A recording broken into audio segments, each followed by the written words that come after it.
ज्यादा हमने चलाया एक बैच वो ऑनलाइन वाला। अभी हम लोग वापस अगेन और एक बैच स्टार्ट करने जा रहे हैं, और वो बैच हम आरटी से स्टार्ट करने जा रहे हैं, ठीक है, रेडियोग्राफी टेस्टिंग से। क्योंकि रेडियोग्राफी टेस्टिंग में बहुत सारे चैप्टर है, देखो 19 चैप्टर है टोटल। ये 19 चैप्टर है, तो इसमें ही हमको शायद वो ज्यादा टाइम लग जाएगा, 1 मंथ इसी में जाएगा। इससे अच्छा है कि हम लोग पहले इसी को, बड़ा जो चैप्टर है उसी को सब लोगों को फिनिश कर देते हैं आरटी। और जो लोग आरटी का लेवल 3 करना चाहते हैं उसको भी प्रॉब्लम ना हो, ठीक है। तो हम लोग स्टार्ट करेंगे अभी। किसी को कोई डाउट है तो चैट बॉक्स में डालिए। मेरी आवाज तो शायद अभी आ ही रही है, ठीक है। तो आई थिंक मुझे कोई इश्यू नहीं है स्टार्ट करने में, ठीक है। Can we start? Chat box में डालिए प्लीज।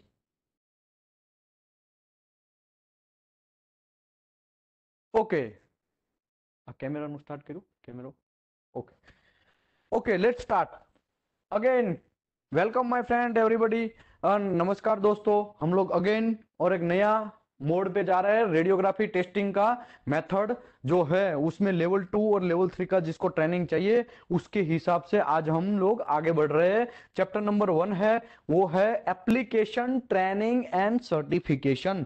जो लोग नए हैं, जो लोग आरटी का एग्जामिनेशन करना चाहते हैं, लेवल 3 या लेवल 2 करना चाहते हैं, उसके लिए ये हम लोग नया सेशन खोल रहे हैं। ओके, पहला चैप्टर है एप्लीकेशन ट्रेनिंग एंड सर्टिफिकेशन। तो इसके बारे में हम लोग डेप्थ में जाएंगे। नमस्कार दोस्तों, मैं हूं Vishal Dhameliya. Welding and NDT service में आपका स्वागत है। हमारा यूट्यूब चैनल है वेल्डिंग नॉलेज, और यहाँ पे दीपेश पटेल का ये नंबर है, यहाँ पे मेरा नंबर है विशाल धामेलिया का, ठीक है। 2242626210 बराबर है, नंबर तो बराबर डाला है, ठीक है। ओके, दोनों का नंबर यहाँ पे डाला हुआ है। ओके, एनडीटी लेवल 2 या लेवल 3 या लेवल 1 कितने सब्जेक्ट में होता है? तो मेरे भाई टोटल 16 सब्जेक्ट में होता है, 16 मेथड के अंदर होता है। वो मेथड यहां पे मैंने लिखा है कि भाई qualification and certification of NDT person in accordance with recommendation practice. कौन सा प्रैक्टिस? एसएनडीटीसी 1A जो है वो 2020 आज मार्केट में यही चल रहा है, 2020 लेटेस्ट एडिशन चल रहा है। तो ये जो है उसी के हिसाब से is applicable to each of the following method. तो पहला है हमारा एकॉस्टिक इमिशन टेस्टिंग, उसमें भी लोग लेवल 1, लेवल 2 एंड लेवल 3 कर सकते हैं। दूसरा है इलेक्ट्रोमैग्नेटिक टेस्ट, तीसरा है ग्राउंड पेनेट्रेंट रडार, चौथा है गाइडेड वेव टेस्टिंग, पांचवा है लेसर मेथड टेस्टिंग, छठा है लीक टेस्ट, सातवां है लिक्विड पेनेट्रेंट टेस्ट। यहां पे मैं थोड़ा स्टार करता हूं क्योंकि मोस्ट फेमस है, ठीक है। इसी में लोग ज्यादातर आजकल एनडीटी लेवल 2 या लेवल 3 या लेवल 1 करते हैं। Magnetic flux leakage testing, magnetic particle testing 9वां नंबर है, ठीक है। उसके बाद 11 नंबर है microwave technology testing, 11 number neutron radiography testing, और 12 है रेडियोग्राफी टेस्टिंग, 13 नंबर है थर्मल इंफ्रारेड टेस्टिंग, 14 नंबर है अल्ट्रासोनिक टेस्टिंग, और 15 नंबर है वाइब्रेशन, और 16 नंबर है विजुअल टेस्टिंग। देखो यहाँ पे मैंने स्टार किया है, आई थिंक 4 और 5 मेथड में स्टार किया है, ठीक है। पांचों 5 मेथड मार्केट में आजकल फेमस है। लोग जनरली ये 5 मेथड में एनडीटी लेवल 1, लेवल 2 या लेवल 3 जनरली करते हैं, ठीक है। मैं ऐसा नहीं बोल रहा हूं ये 5 ही मेथड, बाकी कुछ लोग लीक टेस्ट में भी एनडीटी लेवल 2 लेवल 3 करते हैं, कुछ लोग एडी करंट टेस्ट में भी करते हैं, तो ऐसा जरूरी नहीं है। लेकिन आजकल फैब्रिकेशन इंडस्ट्री में ये 16 में से मैक्स मिनिमम ये 5 मेथड तो आजकल कंपलसरी बन गया है। क्वालिटी फील्ड में भी अगर आपको जाना है तो ये 5 मेथड को जनरली करना चाहिए। लेकिन हमको ये पता होना चाहिए कितने मेथड में एनडीटी लेवल 1, लेवल 2, लेवल 3 होता है, ठीक है। तो ये सब चीज, भाई वॉइस नहीं आ रही है, भाई वॉइस नहीं आ रही है, कुछ लोग कमेंट मार रहे हैं वॉइस नहीं आ रही है। तो मेरा आवाज तो बराबर आ रहा है, प्लीज चैट बॉक्स में कोई एक बंदा डाल दीजिए वॉइस बराबर आ रही है कि नहीं आ रही है। यस आ रही है, ठीक है, thank you very much. Okay, तो यहाँ पे ये 16 मेथड है। ये कौन बोलता है ऐसा 16 मेथड, कौन डिसाइड करता है? तो ये मेरे भाई एसएनटीटीसी 1A 2020 है, वो भाई साहब लोग बोलते हैं, अमेरिकन लोग जो है उसने ये सब चीज बनाया है, वो लोग बोलते हैं कि ये 16 मेथड में हम लोगों को करना है। एप्लीकेशन ऑफ रेडियोग्राफी टेस्टिंग, सबसे पहले हम लोग स्टार्ट करते हैं एप्लीकेशन। उसका एप्लीकेशन क्या है, इसका जरूरत क्या है? Because of the penetrant and absorption capability of X-ray and gamma rays radiation, तो पेनेट्रेंट कैपेबिलिटी मतलब क्या है? पेनेट्रेंट एंड एब्जॉर्प्शन ये है क्या? तो मेरे भाई रेडिएशन जहां पे फैलता है वो कुछ कोई भाईचारा नहीं देखता है, वो तो मेटल हो या ह्यूमन बॉडी हो, उसमें वो घुस ही जाता है और इफेक्ट करना स्टार्ट करता है। मतलब एब्जॉर्ब करना, हमारी बॉडी जो है रेडिएशन को एब्जॉर्ब करता है और पेनेट्रेंट भी हमारी बॉडी होने देता है। इसका मतलब ये हुआ परमाणु बम समझो एग्जांपल के तौर पे फूटा, यहाँ पे हिरोशिमा नागासाकी में फूटा, तो उसका मतलब क्या हुआ? वहां पे फूटने के बाद जो एनर्जी प्रोड्यूस हुआ उसमें तो लोग मारे ही गए, लेकिन उसका रेडिएशन हुआ और बहुत सारे लोग मर गए। ऐसा रेडिएशन में क्या हुआ? ऐसा क्या हुआ कि बहुत सारे लोगों को नहीं देखने वाला चीज भी हम लोगों को लग गया। तो इसका मतलब है उसको पेनेट्रेंट हुआ बॉडी के अंदर और एब्जॉर्प्शन हुआ। ये उसका प्रिंसिपल है। तो ऐसा ही प्रिंसिपल हम लोग आरटी फिल्म के अंदर यूज करने वाले हैं। आरटी फिल्म के अंदर हम क्या करेंगे, एक मेटल लेंगे, मेटल का वेल्ड जॉइंट है, उसका हमको समझो एग्जांपल के तौर पे हमको आरटी करना है। समझो ये एक ये जॉइंट है, ठीक है, यहाँ पे ऐसा वेल्डिंग मारा हुआ एक जॉइंट है, ठीक है, उसमें यहाँ पे हम लोग आरटी फिल्म लगाएंगे नीचे, यहाँ पे ऊपर सोर्स लगाएंगे। ये सोर्स जो है वो यहाँ पे एक्सरे या गामा ऐसा फेंकेगा और ये फिल्म के अंदर यहाँ पे वो फिल्म बनेगा। फिल्म का है एक्सपोजर पे बाद में होगा। पहले तो ये मटेरियल ने क्या किया, पेनेट्रेशन होने दिया। किसको? ये रेडिएशन को, एक्सरे या फिर गामा को, उसको पेनेट्रेट होने दिया। फिर वो मटेरियल ने एब्जॉर्ब भी थोड़ा बहुत किया, थोड़ा बहुत उसने खुद रखा, क्योंकि सबका सिर्फ 100 रुपया आप देंगे, फिर 100 रुपया है वो दूसरे किधर भी आप जाएंगे दूर तक तो टिकट के लिए वो सब देना पड़ेगा। ऐसा 50 रुपया आपका एब्जॉर्ब हो गया समझो, तो आपके पास बचा कितना? 50 रुपया। समझो एग्जांपल के तौर पे टिकट आपका 60 रुपए का लगा, तो 60 रुपया एब्जॉर्ब हुआ आपका। और पेनेट्रेंट आपने 100 का 100 होना, मतलब पेनेट्रेंट मतलब ले लिया, 100 का 100 ले लिया, लेकिन 60 रुपया एब्जॉर्ब हुआ और 40 ही बचा। तो वो जो बचा हुआ रेडिएशन है मेरे भाई 40 रुपए वाला, देखो ये तो एग्जाम्पल के लिए समझा रहा हूं, ऐसा मत समझने का ये 40 रुपए की क्या बात कर रहा है, ऐसा कुछ नहीं है, ठीक है। यहाँ पे वो रेडिएशन थोड़ा बहुत बच गया, वो आरटी फिल्म के ऊपर पड़ा और आरटी फिल्म को फिर हम लोग एक्सपोज करेंगे।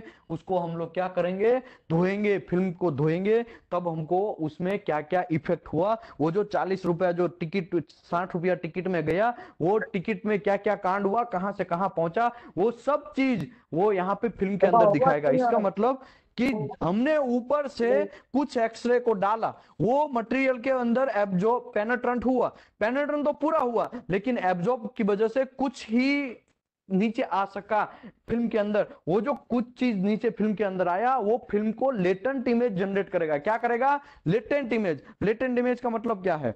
तो मेरे भाई वो पसार हुआ, ये मेटल के अंदर से पास हुआ और मेटल के अंदर क्या क्या देखा उसने, वो सब चीज देखा हुआ वो फिल्म के अंदर भी गिराएगा। और फिर वो फिल्म को हमको धोएंगे तो हमको दिखेगा कि भाई वो रेडिएशन में क्या क्या हुआ, उसने कितना रास्ता जो पास किया, उसने वो रास्ते में क्या क्या देखा, वो सब चीज फिल्म के अंदर गिरेगा। तो उसको बोलते हैं लेटेंट इमेज बनना। तो वो फिल्म के अंदर लेटेस्ट इमेज बनता है। अभी भी कुछ लोग बोल रहे हैं साउंड प्रॉब्लम है, तो भाई नेट आप चेक करिए। बाकी सबटाइटल कैसे बंद करे, रिपीट अगेन। ओके भाई, सबटाइटल में नीचे 3 डॉट है, देखो आप वेबएक्स में 3 डॉट है, एक क्रॉस एकदम रेड कलर का है ना, उसके बगल में 3 डॉट है। वो 3 डॉट के अंदर जाना है आपको, उसमें एक जनरल एंड एडवांस 2 ऑप्शन है, उसमें आपको जनरल में जाना है और सॉरी एडवांस में जाना है, और वेबएक्स असिस्टेंट करके ऑप्शन है, वो वेबएक्स असिस्टेंट में जाना है, और दूसरा ऑप्शन है वो क्लोज कर देना है, ठीक है। रिकॉर्डिंग रिकॉर्डिंग हमें नहीं था तो क्या था ठीक है। तो इसका मतलब ये है मेरे भाई कि पेनेट्रेंट हुआ, एब्जॉर्ब हुआ किसके अंदर, मेटल के अंदर, और एक्सरे और gamma ray radiation. Okay, radiography is use to test variety of product such as, देखो रेडियोग्राफी टेस्ट है ना बहुत सारे वेराइटी ऑफ प्रोडक्ट में यूज होता है मेरे भाई। तो क्या है, वेल्ड, कास्टिंग, फोर्जिंग, फैब्रिकेशन, ये सब चीज में हम लोग आरटी चेक करते हैं। और जब हम आरटी चेक करते हैं तो फिर हम लोगों को पता चलता है कि मटेरियल में क्या क्या कांड हो गया, क्या प्रॉब्लम हो गया, कहाँ पोरोसिटी आया, कहाँ पिन होल आया, कहाँ पे क्या चीज आया, वो सब चीज हमको कहाँ पता चलेगा, वेल्ड मेटल का जब चेक करेंगे ना आरटी, तब कास्टिंग का चेक करेंगे, तब फोर्जिंग का या फैब्रिकेशन का, वो सब काम रेडियोग्राफी टेस्ट कर सकते हैं, ठीक है। दूसरी बात, radiography testing is one of the primary non destructive testing method use in today. तो आजकल मेरे भाई मॉडर्न जमाने में ये सबसे ज्यादा रेडियोग्राफी टेस्टिंग यूज होता है। और रेडियोग्राफी टेस्टिंग यूज होने का रीजन ये है क्योंकि बहुत अच्छा मेथड है और एकदम परमानेंट इमेज जनरेट करता है। ठीक है, हाँ एक थोड़ा सेफ्टी का लोचा लापसी है, वो सेफ्टी को अगर बात करें तो बाकी का तो सब चीज अच्छा ही है। तो देखा जाए तो हम लोगों को ये बहुत इंपॉर्टेंट मेथड पड़ जाता है। Radiography testing usually required exposing the film, क्या बोला था हम लोग, एक्सपोजिंग द फिल्म। फिल्म जब उसके ऊपर ये मटेरियल के अंदर पास हुआ रेडिएशन फिल्म के ऊपर जाएगा तो फिल्म के अंदर लेटेंट इमेज जनरेट करेगा, मतलब उसको फिर हमको एक्सपोज करना, वो फिल्म को एक्सपोज करना है। तो किससे, एक्सरे और गामा रेज जो पड़ेगा उसकी वजह से पेनेट्रेंट जो स्पेसिमेन। तो यहाँ पे देखो सिंपल लिखा है, radiography testing usually required exposing the film to X-ray and gamma rays that have penetrated the specimen, processing the exposed film and interpreting the resultant radiograph। अभी क्या करना है, फिल्म के अंदर वो इमेज एक्सपोज हुआ तो वो इमेज हमको घंटा ऐसे ही सीधा खोलेंगे तो दिखेगा, नहीं दिखेगा।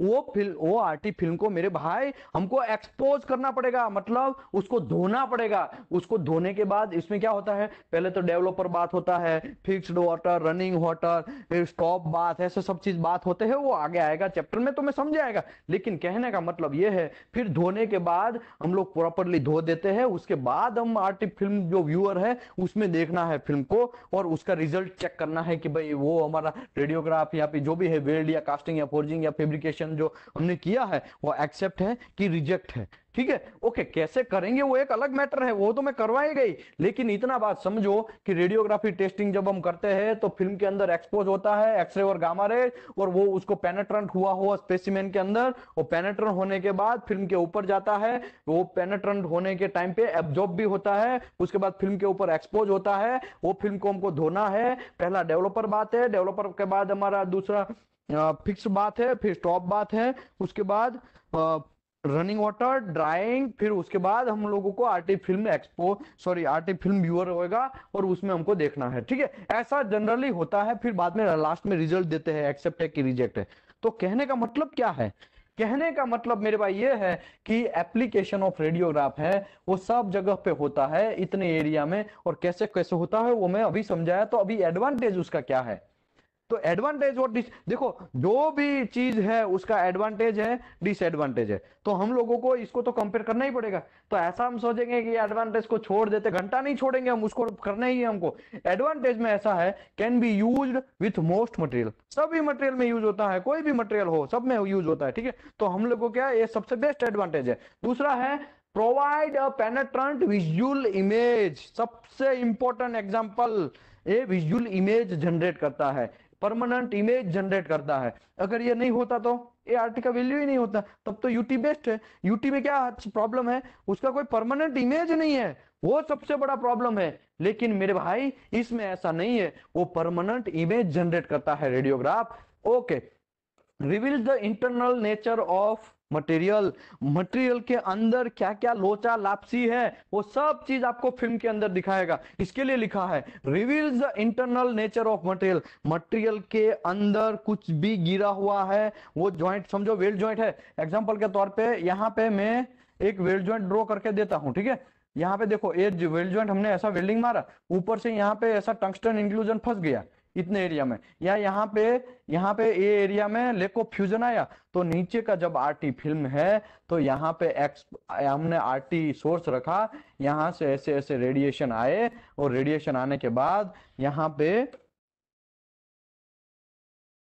ठीक है, यहाँ पे ऐसा कुछ प्रॉब्लम होना स्टार्ट होगा। मतलब आरटी फिल्म जब हम एक्सपोज करेंगे तब हमको ये आरटी फिल्म व्यूअर में दिखेगा कि यहाँ पे क्या लोचा है, क्या प्रॉब्लम है। तो ये क्या है, reveals internal nature of material, मतलब मटेरियल के अंदर क्या क्या प्रॉब्लम है वो सब दिखाएगा। ओके, दूसरा डिस्क्लोज द फैब्रिकेशन एरर, ये इसका मैं एक एग्जांपल देता हूं। एक कंपनी में था मैं, उसमें हमारा आरटी हुआ, रेडियोग्राफी टेस्टिंग हुआ। ठीक है, तो रेडियोग्राफी टेस्टिंग हुआ तो बहुत सारे फिलर का ऐसा इमेज आया कि ये फिलर कुछ हेलमेट जैसा कुछ हमको मिला, हेलमेट जैसा भी इमेज थोड़ा बहुत मतलब उसमें भी मेटल था तो वैसा इमेज आया। तो ये सब है क्या? जब हम ओरिजिनल पाइप को चेक करने गए तब पता चला उसमें तो बहुत सारे हेलमेट पड़े हैं, बहुत सारे फिलर पड़े हैं, किसी का हैमर पड़ा है, कोई सीजल पड़ा है, ऐसा बहुत सारा। तो ये फेब्रिकेशन एरर है एक टाइप का, देखा जाए तो। उसमें भाई क्लीनिंग नहीं हुआ है, ऐसे ही भाई साहब ने मार दिया है आरटी फिल्म। तो ये डिस्क्लोज फेब्रिकेशन एरर, कोई भी फेब्रिकेशन एरर होगा तो भी हमको दिखा देगा। समझो दूसरा मैं आपको एक एग्जांपल देता हूं, ठीक है। एक मेरा ऐसा एक,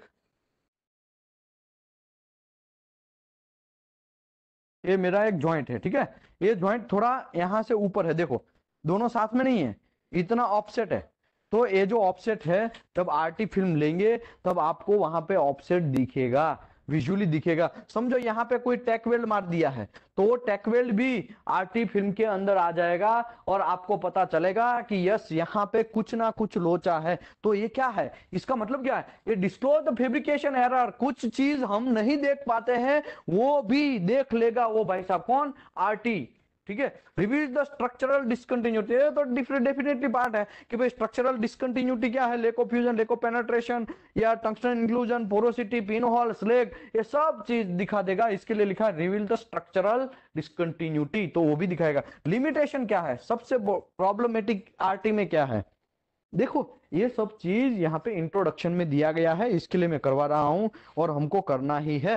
ये बहुत इंपॉर्टेंट पार्ट है, ये सब चीज समझेंगे, बाद में एक एक पॉइंट के अंदर जाएंगे। टोटल 19 चैप्टर है भाई, 19 दिन हमको चलना है। तो आगे बढ़ते हैं। Limitation of RT, impracticable to use on specimen of complex geometry. तो कि मेरे भाई ये बोलूं कि मैं यहाँ पे एक ऐसा ऐसा एक कोई स्ट्रक्चर ड्रॉ करता हूं ऐसा, तो इसका आरटी हो पाएगा? घंटा आप कहां पे घुसाएंगे इसको, आरटी फिल्म कहां से उसको सोर्स रखेंगे? तो जहां पे इनप्रैक्टिसेबल, मतलब यहां पे लिखा देखो, impracticable to use the specimen of complex geometry, ये कॉम्प्लेक्स जियोमेट्री है ऐसा। तो जो लोग ऑटोमोबाइल सेक्टर में है, उसमें इंजन, वो बहुत सारे कचरा कचरा पार्ट ऐसा रहता है, कॉम्प्लेक्स बहुत रहता है। तो वो कॉम्प्लेक्स जब जियोमेट्री बनता है तब हम आरटी करना बहुत मुश्किल है। इसके लिए यहां लिखा है impracticable to use of the specimen of complex geometry, जैसा कि ऐसा ऐसा जियोमेट्री है वैसा हमारा पार्ट है, एक पार्ट है, समझो इंजन का कोई एक पार्ट है, इंजन पार्ट है, तो इसका मुझे आरटी करना तो घंटा हो पाएगा? नहीं हो पाएगा। क्यों? उसका जियोमेट्री गांडू जैसा है, समझे? तो कहने का मतलब ये है ऐसे जो चीज है उसमें नहीं हो पाएगा। Okay, specimen must lend to itself two side accessibility. देखो सबसे इंपॉर्टेंट पार्ट, यूटी में ऐसा नहीं है, पीटी में ऐसा नहीं है, एमटी में ऐसा नहीं है, लेकिन हमारा कोई भी स्पेसिमेन का आरटी करना है तो दोनों साइड हमारा हाथ घुसना चाहिए, दोनों साइड हम देख लेने चाहिए, क्योंकि दूसरी साइड हमको फिल्म चिपकाना है भाई। एक साइड हमको आरटी सोर्स रखना है, दूसरी साइड फिल्म रखना है। समझो एक 100 mm थिकनेस का एक 1 मीटर बाय 1 मीटर का एक ज्वाइंट मारा हुआ है, ठीक है, वो जमीन के ऊपर पड़ा है। तो मेरे को आरटी करना है तो हो पाएगा? नहीं हो पाएगा। वो पहले तो वो जो पार्ट है उसको ऊपर लेना पड़ेगा, क्रेन वगैरह यूज करके ऊपर लेके नीचे फिल्म चिपके उतना जगह बनाना पड़ेगा और तभी जाके हो पाएगा। अदरवाइज जमीन के ऊपर पड़ा है तो नहीं हो पाएगा। उसी के ऊपर मुझे यूटी करना है तो डेफिनेटली हो पाएगा, यूटी हो जाएगा, ठीक है। तो कहने का मतलब यह है स्पेसिमेन जब कोई भी पड़ा है must lends itself two side accessibility, दोनों साइड एक्सेसिबिलिटी रहना चाहिए। एक साइड एक्सेसिबिलिटी रहेगा तो घंटा भी नहीं चलने वाला, ठीक है। सिंपल बात, 100 बात की एक बात कि भाई नहीं होने वाला। भाई ये साउंड प्रॉब्लम है, ये रियल में प्रॉब्लम है।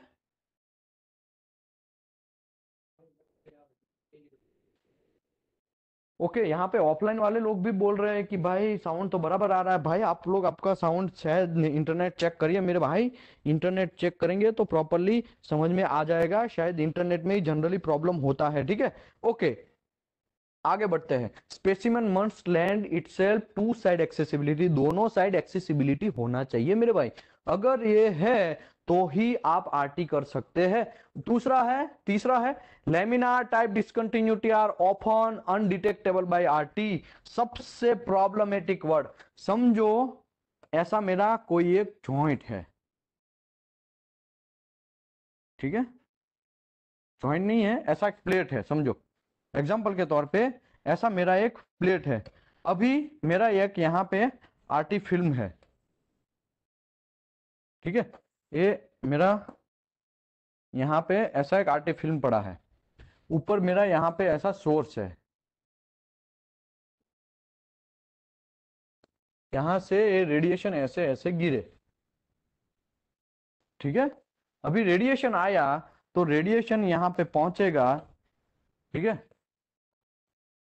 वो जैसे कि देखो ये गड़बड़ हुआ है, एकदम सीधा ही रहता है, ठीक है। तो ऐसा मत सोचिएगा कि ये तो टेढ़ा हो गया, ऐसा नहीं होता है, ठीक है। एक बार एकदम सीधा ही चलता है, वो कोई डायरेक्शन ऐसा, हाँ स्कैटर है तो एक अलग मैटर है, बाकी सीधा चलता है। ऐसा रेडिएशन आया तो यहाँ पे मैं एक दूसरा कलर का पेन यहाँ यूज करता हूँ, ये जो है ना वो लेमिनेशन है, ठीक है। ये मैंने लाइन लाइन जो किया ना वो लेमिनेशन है, शायद लोगों को दिख रहा होगा, दिख रहा है ना भाई। ऑफलाइन वाले तो ठीक है, यहाँ पे मेरे सामने है तो वो बोल रहे हैं, लेकिन ऑनलाइन वाले प्लीज बोल दीजिए कि आपको ये दिख रहा है ना। ये जो है वो लेमिनेशन है, क्या है, लेमिनेशन, ठीक है, ये लेमिनेशन है। तो आरटी का सोर्स जो है वो ऐसा नहीं समझेगा कि यहां से मुझे ऐसा जाना है और ये जो मैं जाएगा उसमें ऐसा लेमिनेशन जैसा कुछ था, क्योंकि सभी किरणें हैं, सभी वेव्स है, उसको सेम डिस्टेंस काटना है और बीच में यहाँ पे जगह है, तो ये जगह का प्रॉब्लम ऐसा होगा, आरटी वाले को तो पता ही नहीं रहेगा। सोर्स की बात कर रहा हूं, सोर्स को ऐसा पता नहीं चलेगा कि भाई यहाँ पे गैप है कि नहीं है, वो गैप सभी जगह पे सेम है, तो वो आरटी फिल्म के अंदर कुछ भी नहीं दिखाएगा। ऐसा मतलब कुछ भी मतलब ये लेमिनेशन नहीं दिखाएगा, ठीक है। वो जो लेमिनेशन है वो नहीं दिखाएगा, क्यों, क्योंकि सब जगह पे गैप सेम है, थोड़ा बहुत भी किधर भी टूटा हुआ नहीं है। इसके लिए आरटी फिल्म जो है एकदम मस्त चकाचक ही आएगा, तो आपको ऐसा लगेगा कि यहाँ पे कुछ तो लोचा नहीं है, कुछ भी लोचा नहीं है। तो यहाँ पे क्लियर लिखा है laminar type discontinuity are often undetected by RT. तो लेमिनेशन चेक करने के लिए ऑल टाइम हमको यूटी करना पड़ता है। बहुत सारे क्लाइंट लोग जो है वो ऐसा रिक्वायरमेंट डालते हैं कि आरटी भी करना है और यूटी भी करना है, बहुत फॉलो करना है। तो उसका रीजन क्या है मेरे भाई, लेको फ्यूजन चेक करने के लिए आरटी का डेप्थ, आरटी वगैरह डेप्थ नहीं देता है, लेकिन यूटी जो है वो डेप्थ दिखाता है। इसके लिए लेको फ्यूजन तो हम यूटी से चेक करेंगे ही करेंगे, लेकिन लेमिनेशन सबसे इंपॉर्टेंट पार्ट जो है वो भी जनरली क्या होगा, प्रॉपर का प्रॉपर हमको यूटी में दिखाएगा, आरटी में घंटप्पा भी नहीं मिलने वाला है कुछ भी। तो यहाँ पे इसके लिए ये सबसे बड़ा लिमिटेशन है, ये याद रखो। ये लिमिटेशन कुछ भी आपको सभी इंटरव्यू में, मोस्टली जो लोग एनडीटी का एग्जाम देने जाते हैं, एनडीटी का जो इंटरव्यू देते हैं उसमें सबसे पहला क्वेश्चन आरटी के बारे में अगर है तो यही क्वेश्चन पूछा जाता है कि लेमिनार टीयर है, लेमिनेशन है, वो आरटी पकड़ पाएगा कि नहीं पकड़ पाएगा। तो ये सब एक कॉमन क्वेश्चन है, तो आपको ये क्वेश्चन पता होना चाहिए कि लेमिनार टाइप डिसकंटिन्यूटी जो है वो घंटा भी हमको आरटी में नहीं मिलने वाला है, उसको हमको यूटी में ही करना पड़ेगा, यूटी में ही डिटेक्ट करना पड़ेगा।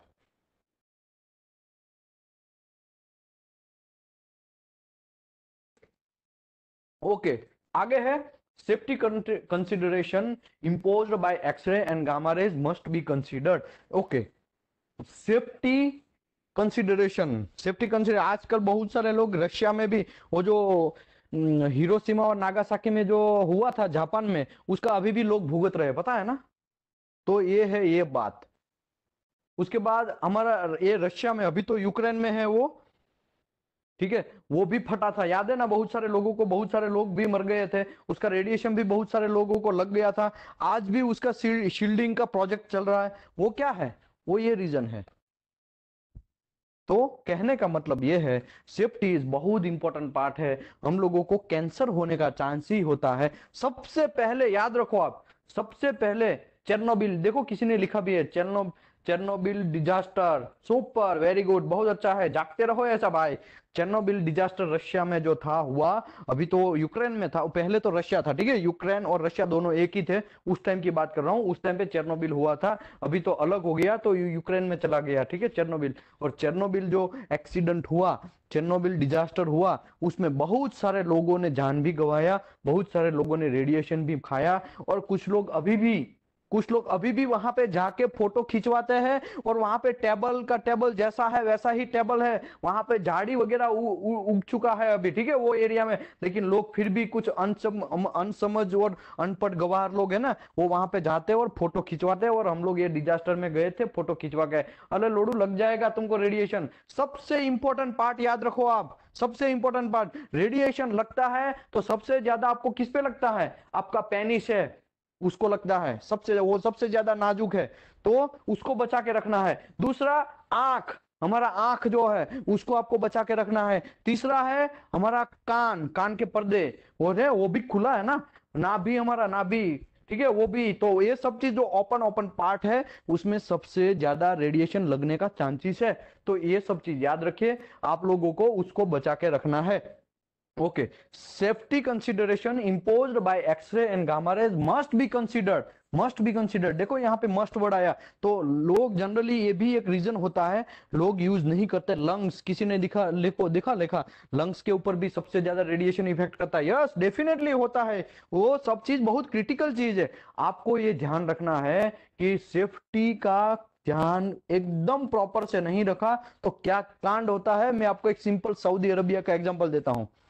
मैं बिल्डिंग इंस्पेक्टर था सऊदी में, और एक भाई साहब, एक बुढ़ा चाचा था, उसका एज भी वैसे हो चुका था, ठीक है, तो उसको आरटी लग गया नाइट में, और कैसे लगा, भाई साहब बगल नाइट शिफ्ट था, और बगल वाला पाइप जो है उसमें भाई सो गए, वो सो गए, और बगल में आरटी हुआ। आरटी टेक्नीशियन इतना घनचक्कर आदमी कि उसने अलार्म नहीं बजाया। देखो जनरली आप आरटी करते हैं ना तो सब जगह पे स्टिकर वगैरह मारते हैं, और सीटी बजाते हैं, उसके बाद सायरन हॉर्न बजाते हैं, ये सब चीज होता रहता है, लेकिन भाई साहब ने ये नहीं किया, टेक्नीशियन ने ऐसा गलती क्यों किया, ये पढ़ा नहीं होगा, इसने ये सब चीज सेशन नहीं देखे होंगे, वो उसने प्रॉपरली एनडीटी नहीं किया होगा, समझे, प्रॉपर एनडीटी मेथड समझना बहुत जरूरी है, थ्रूली फेमिलियर आपको होना चाहिए, अगर आप एनडीटी लेवल 2 है तो आपको थ्रूली फेमिलियर पूरा का पूरा ज्ञान होना चाहिए आरटी का।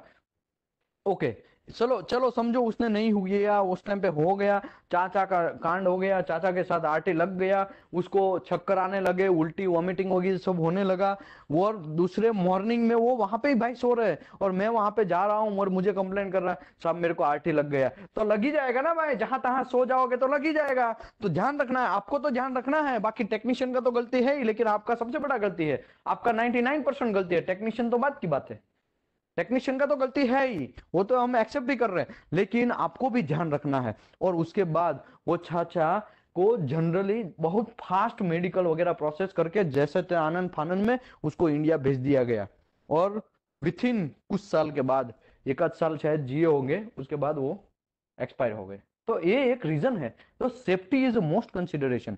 दूसरा मैं एक एग्जांपल देता हूं, कंपनी का नाम नहीं दे रहा हूं, ठीक है, 2012 की, सॉरी 2010 की मैं बात कर रहा हूं, कंपनी का नाम नहीं देगा, वरना कंपनी को लोगों को ये रिकॉर्डिंग वहां पे यूट्यूब में चढ़ेगा तो वो कुछ लोग ऐसे बोलेंगे हमारी कंपनी का नाम क्यों दिया।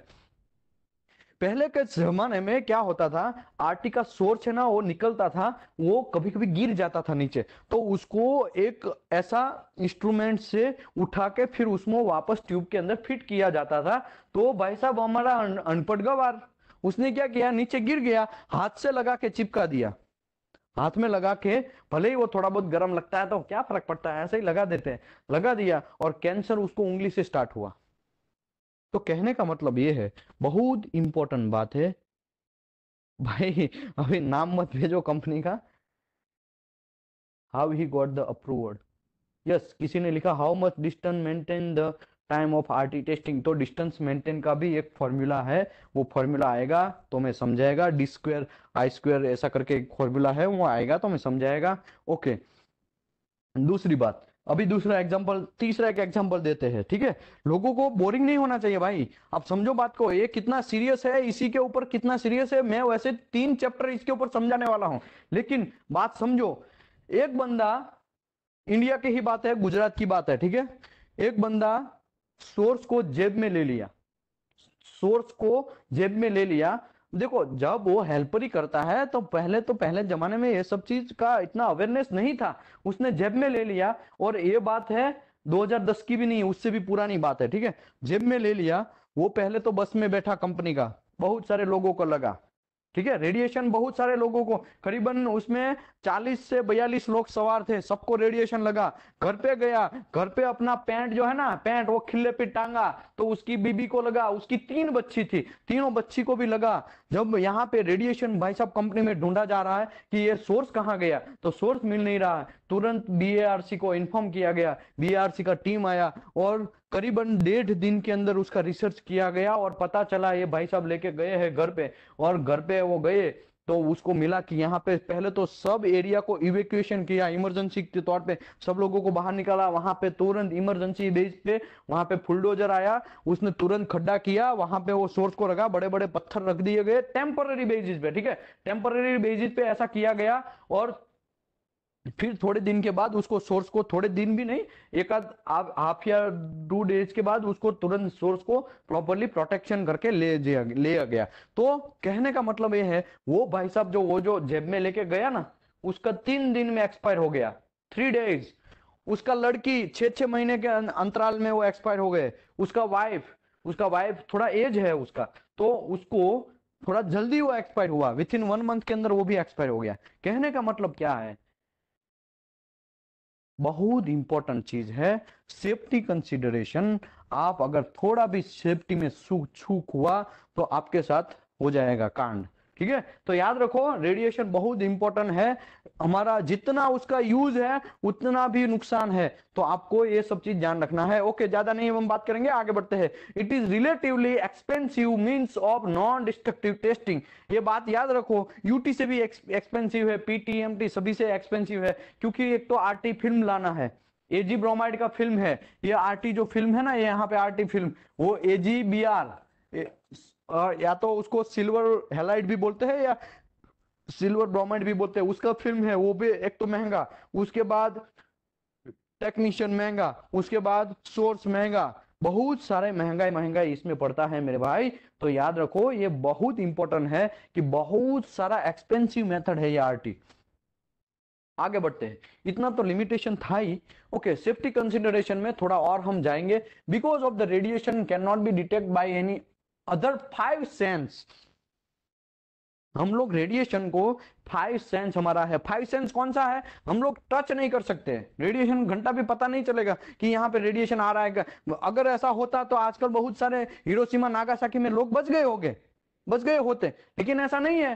वो टच नहीं कर सकते हैं, उसको देख नहीं सकते रेडिएशन को, उसको हम लोग कान से हियर नहीं कर सकते, उसको स्मेल भी नहीं कर सकते हैं, उसको टेस्ट भी नहीं कर सकते हैं।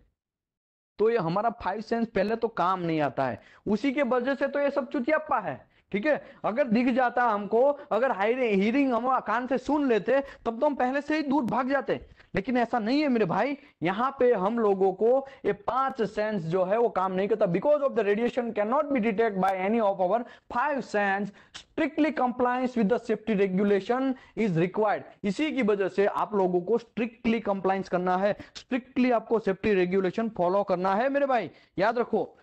Okay, radiation can cause the damage to और destruction of the cells of living tissue. तो ये लाइविंग टिश्यू जो है हमारे बॉडी का, वो सब लोगों को मार देता है ये रेडिएशन, तो वो भी आपको एक ध्यान रखना है। It is essential that radiography testing person be continuously aware of the radiographic hazard and cognizant of safety regulation. तो सेफ्टी रेगुलेशन से ये हमारा जो टेक्नीशियन है वो उसको पता होना चाहिए, जो पर्सन काम करता है वो अवेयर होना चाहिए, और लोगों को भी ध्यान रखना पड़ेगा और हमको भी ध्यान रखना है ये सब चीज के बारे में। और रेडिएशन मॉनिटरिंग इक्विपमेंट क्या क्या यूज होता है, और चैप्टर नंबर 10, 11, 12 में हम लोग कैसा रेडिएशन से बचा जाता है। सबसे इंपॉर्टेंट है लीड, जमीन, ये सब चीज से हम लोग जितना दूरी बढ़ाएंगे उतना भी अच्छा है। किसी ने यहाँ पे देखो फॉर्मूला भी डाला है कि distance quadrant area CI into RHM into workload divide by 2 under the root, देखो ऐसा लिखा है। तो ये सब चीज सही बात है, आप लोगों को जितना डिस्टेंस आप कवर करेंगे, मतलब मेरा कहने का मतलब ये है कि सबसे पहले जमीन के अंदर घुसना है आपको, क्योंकि जमीन ही एक ऐसा चीज है जो रेडिएशन से आपको बचा सकता है, वो एब्जॉर्ब कर सकता है, ठीक है। जमीन से अगर बच नहीं सकते हैं, समझो जमीन में खड्डा वड्डा कुछ नहीं है, तो भागो, और कोई ऑप्शन नहीं है, भागो। दूर दूर हो जाओ, जहां जहां पे रेडिएशन हुआ है वहां से दूर हो जाओ, जितना हो सके उतना दूर हो जाओ, और वो तभी आप बच सकते हैं। तो ये भी एक ऑप्शन है। वो तो हम लोग यहाँ पे चैप्टर नंबर 10, 11, 12 में पिछली जो बैच हुई थी हमने उसमें भी एकदम डेप्थ में समझाया था। ओके, टोटल हमने 83 सेशन, 82 सेशन फिनिश कर चुके हैं हम ऐसे ही। आज जो मैं ले रहा हूं ना, ऐसे कंटिन्यूस 1.5 महीने से 1.5 महीना के ऊपर हो गया, तभी से मैं ऐसे सेशन ले रहा हूं और लोगों को अवेयर कर रहे हैं। भाई आप लोग समझ जाओ, आप लोगों को एनडीटी लेवल 2 करना है या लेवल 3 करना है तो फ्री ऑफ कॉस्ट आप कर सकते हैं हमारे साथ ऑनलाइन में, ठीक है। और ऑफलाइन में भी हम लोग फ्री ऑफ कॉस्ट है। फूड खाली कैंडिडेट के स्कोप में रहेगा, बाकी रहने का भी हम लोग देंगे, स्टोव गैस सब चीज हम ही लोग देंगे, खाली फूड आपके स्कोप में रहेगा। हम लोग ऐसा क्यों कर रहे हैं भाई? हम लोग अवेयरनेस के लिए, स्किल इंडिया के तौर पे कर रहे हैं, ठीक है। आगे बढ़ते हैं, training and certification. Training and certification बहुत इंपॉर्टेंट पार्ट है। आगे बढ़ते हैं, it is important that the technician and supervisor be qualified in the liquid penetrant test या रेडियोग्राफी टेस्ट या ultrasonic test before the techniques is used and test result evaluation. तो जब आप कोई भी सर्टिफिकेशन लेते हैं, या तो बीटी, एमटी, आरटी, यूटी, तो उसमें आपको सुपरवाइजर हो या टेक्नीशियन हो, आपको पूरा का पूरा इंफॉर्मेशन होना चाहिए। American Society of non destructive testing recommendation use of this document recommendation practice SNTTC 1A 2020, आजकल मार्केट में 2020 का लेटेस्ट एडिशन चल रहा है, तो आप लोगों को इसी को फॉलो करना है। एसएनटीटीसी 1 है वो रिकमेंडेशन प्रैक्टिस है, कैसे सर्टिफिकेशन लेना है, कैसे ट्रेनिंग लेना है, कैसे कितने का क्लासरूम ट्रेनिंग होना चाहिए, वो सब चीज का डिटेल में ये बताता है। कौन बताता है? एसएनटीटीसी 1A 2020। वैसे जो लोग लेवल 3 करेंगे उसको ये पूरा का पूरा लाइन बाय लाइन में एसएनटीटीसी 1A 2020 समझाएगा। ऑलरेडी मैं समझा चुका हूं, लेकिन रिकॉर्ड भी आपको चाहिए, रिकॉर्डिंग किया हुआ, तो हमारे यहाँ पे रिकॉर्ड में वो रिकॉर्ड पड़ा हुआ है, ठीक है, दीपेश पटेल के पास, तो वहां से आप ले सकते हैं recording. Okay, this document provide the employee with the necessary guidelines, properly qualified and certified, are not technician in all method.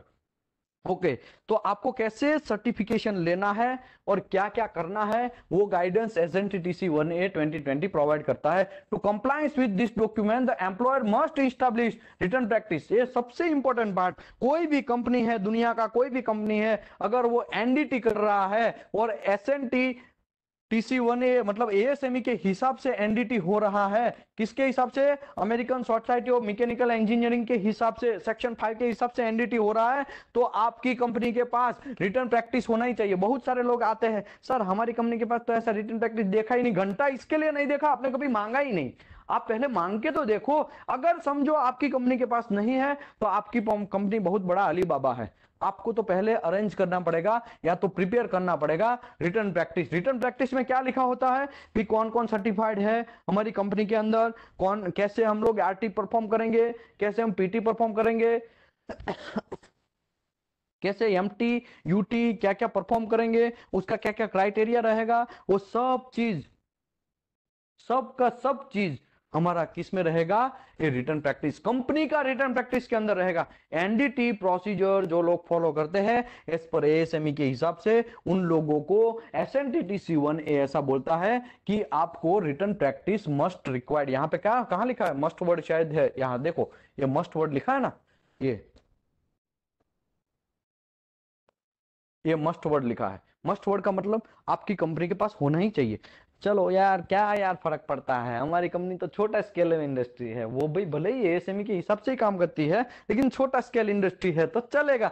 चलेगा वर्ड की वजह से बहुत सारा कंपनी को तो क्या पूरे कंट्री को ही नुकसान होता है। चलता वर्ड जो है ना, वो तो हमको यूज करना ही नहीं है। बड़े टोपी लोग ऐसा यूज कर सकते हैं, लेकिन हम लोग छोटे स्केल में अगर काम करते हैं, छोटे इंजीनियर है, उसको तो करना ही नहीं है। बड़ा वाला तो बड़े बात, चलो छोड़ दो, वो तो घनचक्कर है ही, ऐसा समझ के हम छोड़ दो, लेकिन हम लोग छोटे लोग हैं, उसको करना है। और बड़े लोगों को ऐसा सोचना है कि हमको करना है, छोटा वाला छोड़ दो, छोटा वाला करे या ना करे उसके ऊपर तो मैं एक्शन भी लेगा, लेकिन बड़ा वाला भी एनडीटी का प्रॉपरली परफॉर्म करना चाहिए, उस कंपनी के पास रिटर्न प्रैक्टिस होना ही चाहिए। Okay, we describe the detail how the technician will be trained, exam and certified. आपकी कंपनी के अंदर रिटर्न प्रैक्टिस होगा, वो रिटर्न प्रैक्टिस के अंदर कैसा ट्रेनिंग देना है, कैसा एग्जामिनेशन करना है, कैसा सर्टिफिकेशन देना है, ऐसा होना ही चाहिए। जनरली आप लोग देखते हैं एसएनटीटीसी 1A के हिसाब से आपने सर्टिफिकेट तो ले लिया, लेकिन सर्टिफिकेट लेने के बाद भी कुछ कुछ कंपनियां होता है ना एम्प्लॉय बेस्ड सर्टिफिकेशन करते हैं, मतलब कंपनी के अंदर एग्जाम करते हैं, कंपनी के अंदर एनडीटी का अगेन एग्जाम होता है, जनरल स्पेसिफिक और प्रैक्टिकल ऐसा एग्जाम लेते हैं। तो ऐसा एग्जाम क्यों लेते हैं भाई? तो वो एम्प्लॉयड बेज है, इसके लिए लेते हैं, और उसको लेना ही पड़ेगा क्योंकि उसकी कंपनी के अंदर रिटर्न प्रैक्टिस में लिखा हुआ होता है कि ऐसे हम एग्जाम लेके कोई भी एम्प्लॉय को पास करेंगे। भले ही बाहर से वो सेल्फ एम्प्लॉयमेंट के हिसाब से वो उसने एसएनटीटीसी 1A 2020 या 2060 के हिसाब से एनडीटी सर्टिफिकेट ले लिया, लेकिन कंपनी के अंदर भी जनरली एग्जाम होता है और उसका डॉक्यूमेंट आपको चाहिए। जो लोग क्वालिटी मैन्युअल देखते हैं, क्वालिटी मैन्युअल के अंदर उसका डिस्क्रिप्शन होता है कि क्वालिटी मैन्युअल में वो रिटन प्रैक्टिस नंबर होता है, और क्वालिटी मैन्युअल के अंदर कौन कौन इंजीनियर जो है वो क्वालिफाइड है डीपीटी में, एमटी में, यूटी में, आरटी में, वीटी में, ईटी में, वॉट एवर जो भी मेथड रिक्वायर्ड है उसके हिसाब से वहां पे लिखा रहता है क्वालिटी मैन्युअल में। तो आप देखेंगे क्वालिटी मैन्युअल जिन लोगों के पास है, ऐसा जरूरी नहीं है क्वालिटी मैन्युअल में ही ये दिखाया जाता है, जनरली कुछ अलग प्रोसीजर भी होता है तो उसमें भी लिखाया जाता है, ठीक है। Okay, student is advise to study a latest edition SNTTC 1A 2020 to determine the recommendation number of hours in classroom instruction of months experience necessary to be certified radiography testing. अभी देखो मैं आपको ये बोलूं कि लोगों को याद रखना है कितना मेथड, टोटल तो 16 मेथड है ही, लेकिन यहाँ पे लिखा एग्जामिनेशन मेथड, तो ये मेथड है, ये मेथड, ये लास्ट में लिक्विड पेनिट्रेंट है, ठीक है, पीछे भी पीछे की साइड भी है, ये NDT level, level 1 level 2, level 1 level 2, ऐसा लेवल 1 लेवल 2 ऐसा दिखाया गया। तो मैं आपको आरटी की ही बात करता हूँ। देखो पहले तो ये टेक्निक्स है, यहाँ पे बहुत सारे टेक्निक्स होते हैं। ट्रेनिंग आवर्स, कितना मिनिमम ट्रेनिंग आवर्स चाहिए, वो मिनिमम आवर्स इन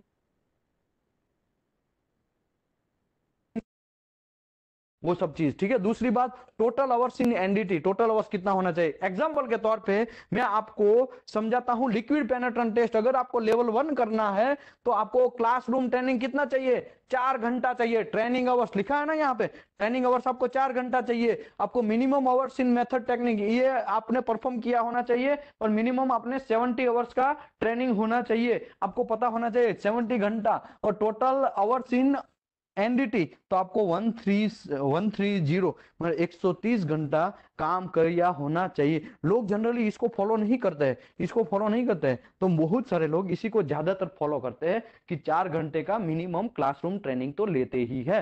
तो कहने का मतलब ये कौन बोलता है भाई, तो recommendation practice initial training experience level SNTTC, SNTTC 1A 2020 बोलता है कि 2020 बोलता है कि मेरे भाई 4 घंटे का तो कम से कम लेना ही है, आपको ज्यादा लेना है तो वेल एंड गुड, लेकिन कम नहीं लेना है। ओके, अभी लेवल 2 करना है तो आपको 8 ही घंटा लेना है, लेकिन कुछ लोग डायरेक्टली लेवल 2 करते हैं, ठीक है ना, ऐसा होता है ना मेरे भाई। जो लोग, कुछ लोग डायरेक्टली एनडीटी लेवल 2 करते हैं, तो आपको लेवल 1 प्लस लेवल 2, 4 + 8, टोटल कितना घंटा हुआ, 12 घंटा हुआ, ठीक है। टोटल 12 घंटे का ट्रेन है, 8 × 4 = 12। तो आपको डीपीटी करते हैं, आप डीपीटी का अगर आप एनडीटी लेवल 2 करते हैं तो आपका सर्टिफिकेट के अंदर कितना घंटा होना चाहिए, 12 घंटा से ज्यादा होना चाहिए। 12 घंटा भी लिखो तो भी चलेगा, लेकिन एक एग्जांपल के तौर पे मैं लिक्विड पेनिट्रेंट टेस्ट का एक यहाँ पे सर्टिफिकेट दिखाता हूं, मेरा ही नाम से मैंने सैंपल के बेस पे लिखा है। यहाँ पे क्या लिखा है, सैंपल सर्टिफिकेट फॉर एग्जांपल, तो यहाँ पे क्या लिखा है, पेनिट्रेंट टेस्टिंग। पेनिट्रेंट टेस्टिंग में मैं यहाँ पे कितना घंटा लिखा है, टोटल ट्रेनिंग आवर्स 16 घंटा। तो यहाँ पे कोड क्या बोलता है, कोड बोलता है भाई 12 घंटा मिनिमम होना चाहिए। तो 12 घंटा से ज्यादा लिखेंगे तो प्रॉब्लम नहीं है मेरे भाई, तो आपको ज्यादा लिखा है वेल एंड गुड, लेकिन आपको इतना ही तो लिखना ही है। यहाँ पे क्या लिखा है, ये रेडियोग्राफी टेस्टिंग, रेडियोग्राफी टेस्टिंग में आपका टोटल ट्रेनिंग आवर्स कितना लिखा है, 80 घंटा। क्यों भाई 80 घंटा लिखा है, शौक नहीं है मेरे भाई हम लोगों को, लेकिन कहने का मतलब आपको यहाँ पे फॉलो करना है। यहाँ पे देखो रेडियोग्राफी टेस्टिंग है यहाँ पे बड़ा, यहाँ पे लेवल 1 एंड लेवल 2, तो 40 घंटा लेवल 1 के लिए, 40 घंटा लेवल 2 के लिए, तो 40 डायरेक्टली अगर आप लेवल 2 करते हैं, 40 + 40 तो कितना घंटा हो गया, 80 घंटा हो गया। इसके लिए मेरे भाई वहां पे लिखा हुआ है 80 घंटे का ट्रेनिंग। तो आप लोगों को सर्टिफिकेट भी पहचानना चाहिए कि कैसा सर्टिफिकेट जनरली एक्सेप्टेड है, कैसा सर्टिफिकेट नहीं चलेगा, कैसा सब डुप्लीकेट होते हैं ना, वो सब चीज भी आपको ध्यान रखना है। ओके। अरे ये क्या हुआ, देखो भाई कांड हो गया, ठीक है रुकते हो, वापस खोलते हैं। ओके, नीचे लिखा था नियर विजन। नियर विजन जो है मैंने ऑलरेडी समझाया है, एएसएमई सेक्शन 5 आर्टिकल 9 में क्लियर लिखा है कि आपको J1 चाहिए। J1 जनरली क्या होता है, J1 J2 J3 J4 J5 J6 J11 तक है था, ठीक है। J11 मतलब बड़े बड़े अक्षर होते हैं, J10 थोड़ा छोटा, 11 से थोड़ा छोटा, ऐसे J2 मतलब थोड़ा और छोटा, मतलब ऐसा देखो, J11 थोड़ा बड़ा, उससे थोड़ा छोटा J10, उससे थोड़ा J9, उसके थोड़ा 9 मतलब और छोटा J8, ऐसे छोटा छोटा आते J1 तक होता है। तो जनरली एएसएमई जो है मेरे भाई, एएसएमई सेक्शन 5 आर्टिकल 9 में क्लियर लिखा है कि यहाँ पे J1 ही होना चाहिए आपके सर्टिफिकेट के अंदर। आपका जो सर्टिफिकेट है एनडीटी लेवल 2 का वैसा ही होना चाहिए, लेकिन बहुत सारे लोगों के सर्टिफिकेट के अंदर यहाँ पे J2 होता है। तो J2 क्यों होता है, तो कि SNTTC 1A 2020 में क्लियर लिखा है कि J2 होना चाहिए। तो यहाँ लिखा है ना, the examination should be ensure natural and corrected. पहले तो मैं आपको सर्टिफिकेट दिखा देता हूं, देखो ये सर्टिफिकेट है, यहाँ पे क्या लिखा है, नियर विजन एक्यूरेसी J1 लिखा है ना यहाँ पे। J1 क्यों लिखा है, तो कोड क्या बोलता है, कोड तो J2 बोलता है, लेकिन फिर भी J1 क्यों लिखा है। समझो एग्जांपल के तौर पे, एक प्रेशर वेसल हम लोग एएसएमई सेक्शन 8 डिवीजन 1 से बना रहे, वहां पे हम आरटी या डीपीटी करने गए या विटनेस करने गए, हम वहां पे देखे और कोई एक क्लाइंट आया, उसने बोला कि भाई आपका एनडीटी सर्टिफिकेट दिखाओ। आपने सर्टिफिकेट दिखाया और यहाँ पे लिखा था आपका J2। वो बोलेगा अरे भाई आज तो 2022 चल रहा है, 2021 के कोड में क्लियर लिखा है J1 और आपने घुसा दिया है J2, आपका रिवैल्यूएशन करके आओ, ये नहीं चलेगा, फंस गए आप। अभी आप तो बोलेंगे साहब मेरा तो एनडीटी सर्टिफिकेट एसएनटीटीसी 1A के हिसाब से बराबर है, मैंने तो J1 डाला है, सॉरी मैंने तो J2 डाला है, J2 डाला है तो बराबर है, क्योंकि कोड यहाँ पे क्लियर लिखता है। देखो J2 लिखना चाहिए आपको, तो मैंने तो J2 लिख लिया, यस डेफिनेटली लिख लिया, लेकिन वो प्रेशर वेसल किससे बन रहा है, सेक्शन 8 डिवीजन 1 से। उसका प्रोसीजर कैसा होगा, एएसएमई सेक्शन 5 आर्टिकल 2 से होगा, और आर्टिकल 2 और आर्टिकल 9 वो विजुअल, हमको तो विजुअल एग्जामिनेशन करना है, तो डीपी करने के बाद भी आरटी एक्सेप्टेंस हो या डीपी एक्सेप्टेंस हो, हम लास्ट में तो आंखों से ही देखना है ना। तो आपका आंख J1 ग्रू होना चाहिए, मतलब जिगलर जो है वो J1 होना चाहिए, उसी के लिए आपको मैंने वहां पे J1 डाला है, ताकि आपको वहां पे उस टाइम पे प्रॉब्लम ना आए, रिवैल्यूएशन ना करना पड़े। Okay, near vision accuracy, the examination should be ensure the natural and corrected near vision accuracy in at least one eye, such that applicant capable to reading minimum of the Ziegler number J2 or equivalent type and size of the letter at the distance of 12 inch, not 12 inch, less than नहीं होना चाहिए standard Ziegler chart। ये पूरा का पूरा मैं ऐसा समझाता हूं, आपकी दो में से कोई एक आंख मिनिमम J2 तो देखना ही चाहिए। ये J2 जो लेटर है वो मिनिमम देखना ही चाहिए, दोनों में से। डॉक्टर के पास जाते हैं तो बोलता है ना, एक आंख बंद करो वहां पे क्या दिखा है पढ़ो, दूसरा आंख बंद करो वहां पे क्या दिखा है पढ़ो। तो ऐसा ही एक चार्ट आता है मेरे पास, यहाँ पे जो लोग ऑफलाइन में आते हैं उसको मैं चार्ट देता हूँ पढ़ने के लिए। तो 12 इंच से कम डिस्टेंस पे, मतलब हाथ में ही वो चार्ट देते हैं, ये क्या डिस्टेंस लिखा, क्योंकि सब में नंबरिंग सिस्टम अलग अलग है। 11 नंबर में थोड़ा मोटे मोटे अक्षर है, वो तो आपको दिख ही जाएंगे, लेटर जो है वो बड़े बड़े हैं वो दिख जाएंगे, लेकिन J1 और J2, जो J1 है एकदम स्ट्रिंज है, एकदम टफ है, तो J1 जो लोग देख गया तो उसके लिए हम लोग जनरली J1 डालते हैं। समझे बात। ओके, दूसरी बात, वो डिस्टेंस कितना होना चाहिए, मिनिमम 12। दोनों में से कोई एक आंख, समझो एक आंख में प्रॉब्लम है, एक आंख तो कुछ देख ही नहीं पा रहा है, समझो एक आंख से हम लोग ब्लाइंड है, तो भी मिनिमम एक आंख देखना चाहिए, ऐसा लिखा है। तो क्या लिखा है, नेचुरल से या करेक्टेड। करेक्टेड और नेचुरल मतलब कुछ भी आंखों में चश्मा वगैरह नहीं पहना है, और समझो करेक्टेड मतलब आपने चश्मा पहन के पढ़ रहे हैं तो वो करेक्टेड हो गया, तो दोनों चलेगा। लोग ऐसा बोलते हैं ना कि यार मेरा तो चश्मा है, तो चश्मा है तो भाई कोई प्रॉब्लम नहीं है, कोड आपको वहां पे भी नेचुरल और करेक्टेड नियर डिस्टेंस एक्यूरेसी लिख रहा है। इसका मतलब नियर डिस्टेंस एक्यूरेसी दोनों साइड से चलेगा, नेचुरल कोई भी कुछ भी आप मुंडी में मतलब आंखों में नहीं पहन रहे हैं तो भी, और कुछ भी पहन रहे हैं तो भी कोई प्रॉब्लम नहीं है, डोंट वरी। और एटलीस्ट एक आंख आपका J2 देख लेना चाहिए, मिनिमम 12 इंच मतलब 30.5 सेंटीमीटर से। ओके, आगे बढ़ते हैं। The ability of precise the author rather minimum the 8 or similar test pattern is also accepted. This should be administration annually. आपको every yearly ये सब चीज इंस्पेक्शन करवाना है। Colour contrast differentiation, colour contrast तो आपको जनरली है ना डॉक्टर एक चार्ट देता है कलर ब्लाइंडनेस चेक करने के लिए। मेरे पास भी यहाँ पे है, उसमें बहुत सारे 32 प्लेट आते हैं। पहले कुछ कलर में 2 नंबर लिखा है, किसी में 5 नंबर लिखा है, किसी में 8 नंबर लिखा है, ये सब चीज लिखा रहता है। तो ये इसको बोलते हैं कलर ब्लाइंडनेस चेक करना। तो क्या लिखा है, कलर कॉन्ट्रास्ट डिफरेंशिएशन। आपकी आंख जो है, the examination should determinate the capability of distinguishing and differentiating contrast among the color or shade gray used on method of the determined by the employer. This should be conducted upon the initial certification and 5-year interval thereafter. अभी यहाँ पे भी मैं आपको एक example दिखाता हूँ।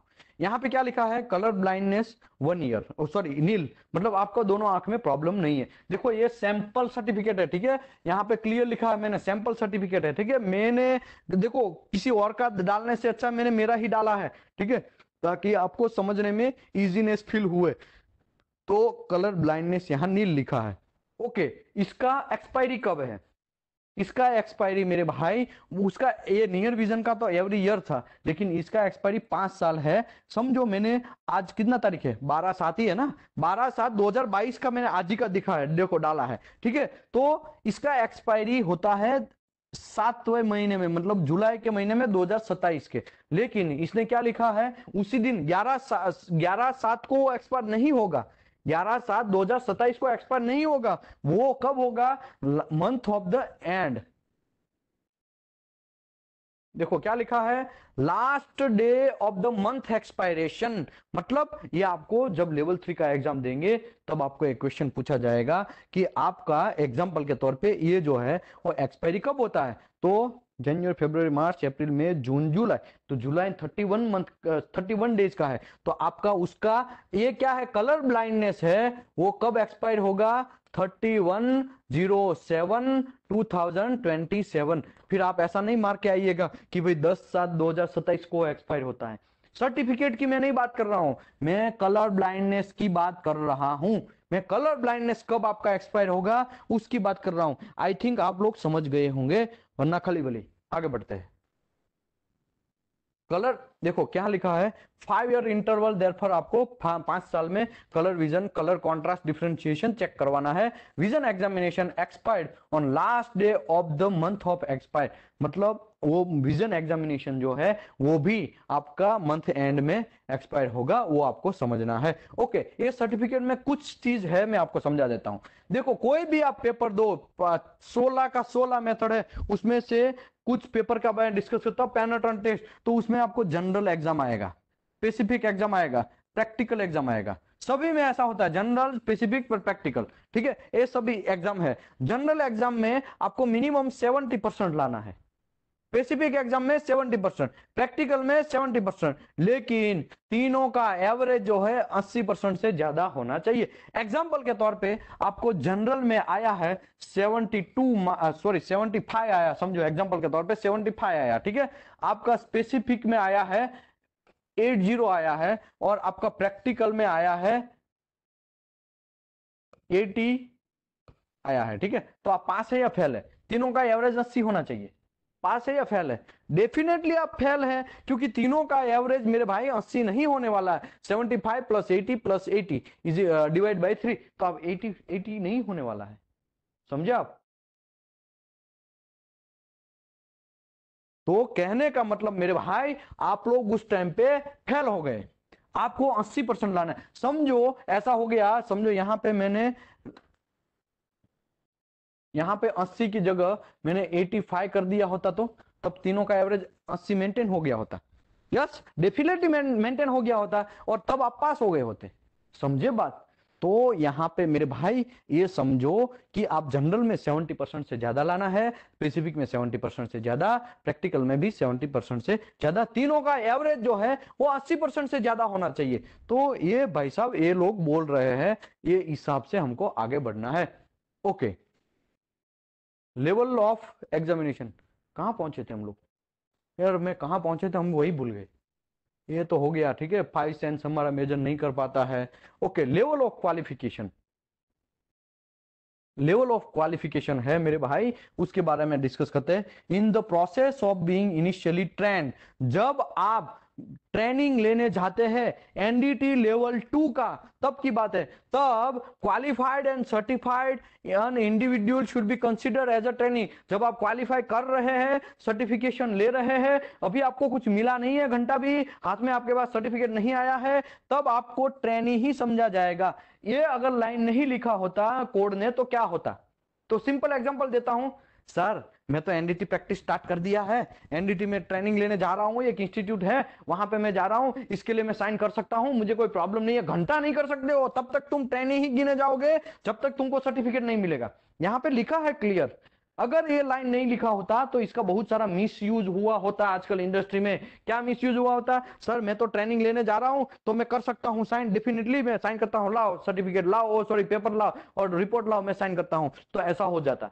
इसके लिए यहां लिखा है in the process being initially trained, qualified and certified होता है, individual should be consider as a trainee. तब जो ट्रेनिंग ले रहा है भाई साहब, या सर्टिफिकेशन ले रहा है, वो क्वालिफिकेशन ले रहा है, उसको ट्रेनी ही गिनना है। और trainee should work with a certified individual. जब आप ट्रेनिंग ले रहे हैं तो जब लोग कोई भी लेवल 2 ऑलरेडी है, सर्टिफिकेशन जिसके पास है उसके साथ में वो काम करना है और उसके गाइडेंस के हिसाब से काम करना है। Trainee should not independently conduct interpretation, evaluation, report the result of any NDT test. तो यहां पे क्या लिखा है? Trainee should not independently conduct interpretation.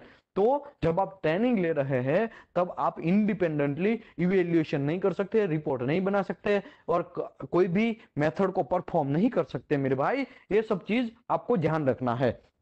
Okay, दूसरा क्या है? और report result of any NDT test, तो वो भी आप नहीं कर सकते हैं। ठीक है, आगे बढ़ते हैं। ये दोनों तो हमने ऑलरेडी कर लिया है, ये सर्टिफिकेट मैंने समझा दिया है। कोई भी कंपनी के पास रिटर्न प्रैक्टिस मस्ट होना चाहिए, यहां पे मस्ट लिखा है। ठीक है, इसके लिए यहां पे देखो मैंने मेरी रिटर्न प्रैक्टिस का नंबर डाला है, तो यहां पे J1 डाला है, यहां पे मिनिमम आवर्स कितना है वो समझाया है, यहाँ 5 साल का वैलिडेशन मैंने दिखाया है, और ये सर्टिफिकेट 80% से ज्यादा होना चाहिए वो दिखाया है। यहाँ पे एडिशन दिखाया है, कौन सा मेथड में आप कर रहे हो वो, यहाँ पे क्या नाम है वो, और SNTTC 1A का कौन सा एडिशन है वो यहाँ पे दिखाया गया है। American society for non destructive testing SNTTC 1A 2016 बताया गया है, लेवल 2 है या लेवल 1 है वो दिखाया गया है। ठीक है, तो कहने का मतलब सर्टिफिकेशन आप पहचानना सीखो। सर्टिफिकेट में आप याद रखो, आप याद करो कि यहाँ पे J1 ही हो जाए, क्योंकि लेटेस्ट जो कोड ASME सेक्शन 5 आर्टिकल 9 में जो क्लियर लिखा है यहाँ पे J1 जिगलर J1 होना चाहिए। तो आप ये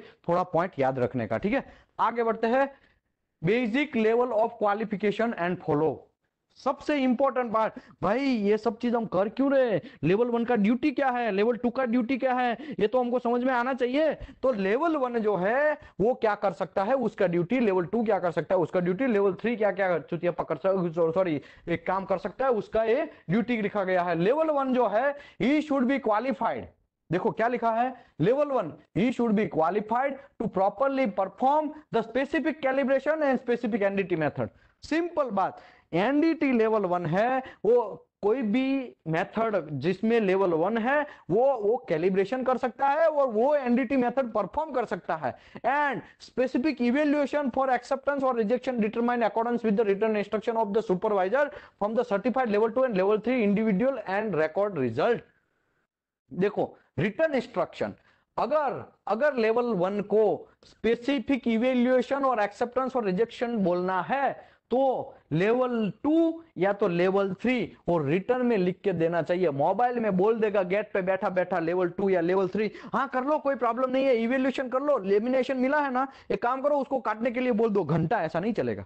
रिटर्न में दिया, वो तो फोन में बोला भाई, वर्बली बोला है, वो थोड़ी चलेगा, उसको रिटर्न में देना पड़ेगा। रिटर्न में मतलब मेल में भी नहीं चलेगा, याद रखो आप, मेल में भी नहीं चलेगा। रिटर्न प्रैक्टिस या आपकी कंपनी का प्रोसीजर है उसमें लिखा होना चाहिए कि yes level 1 he can evaluate for acceptance criteria, acceptance and rejection determine भी कर सकता है लेवल 1, तो ही वो कर सकता है, उसको बोलते हैं रिटर्न। आजकल है ना ये लाइन का बहुत मिसयूज होता है। ये लाइन का मैंने तो देखा है मेंटेनेंस डिपार्टमेंट में, जब मैं शटडाउन करने जाता हूं ना तब वहां पे क्या होता है, लेवल 1 टेक्नीशियन होते हैं, तो वो क्या करते हैं, इवेल्युएट भी कर देते हैं वेल्डर को, या सॉरी ग्राइंडर को बोल भी देते हैं तो काट दो, अरे कैसे काट दो भाई, तुम्हारे पास तो अथॉरिटी नहीं है, तुमने ऐसे ही बोल दिया।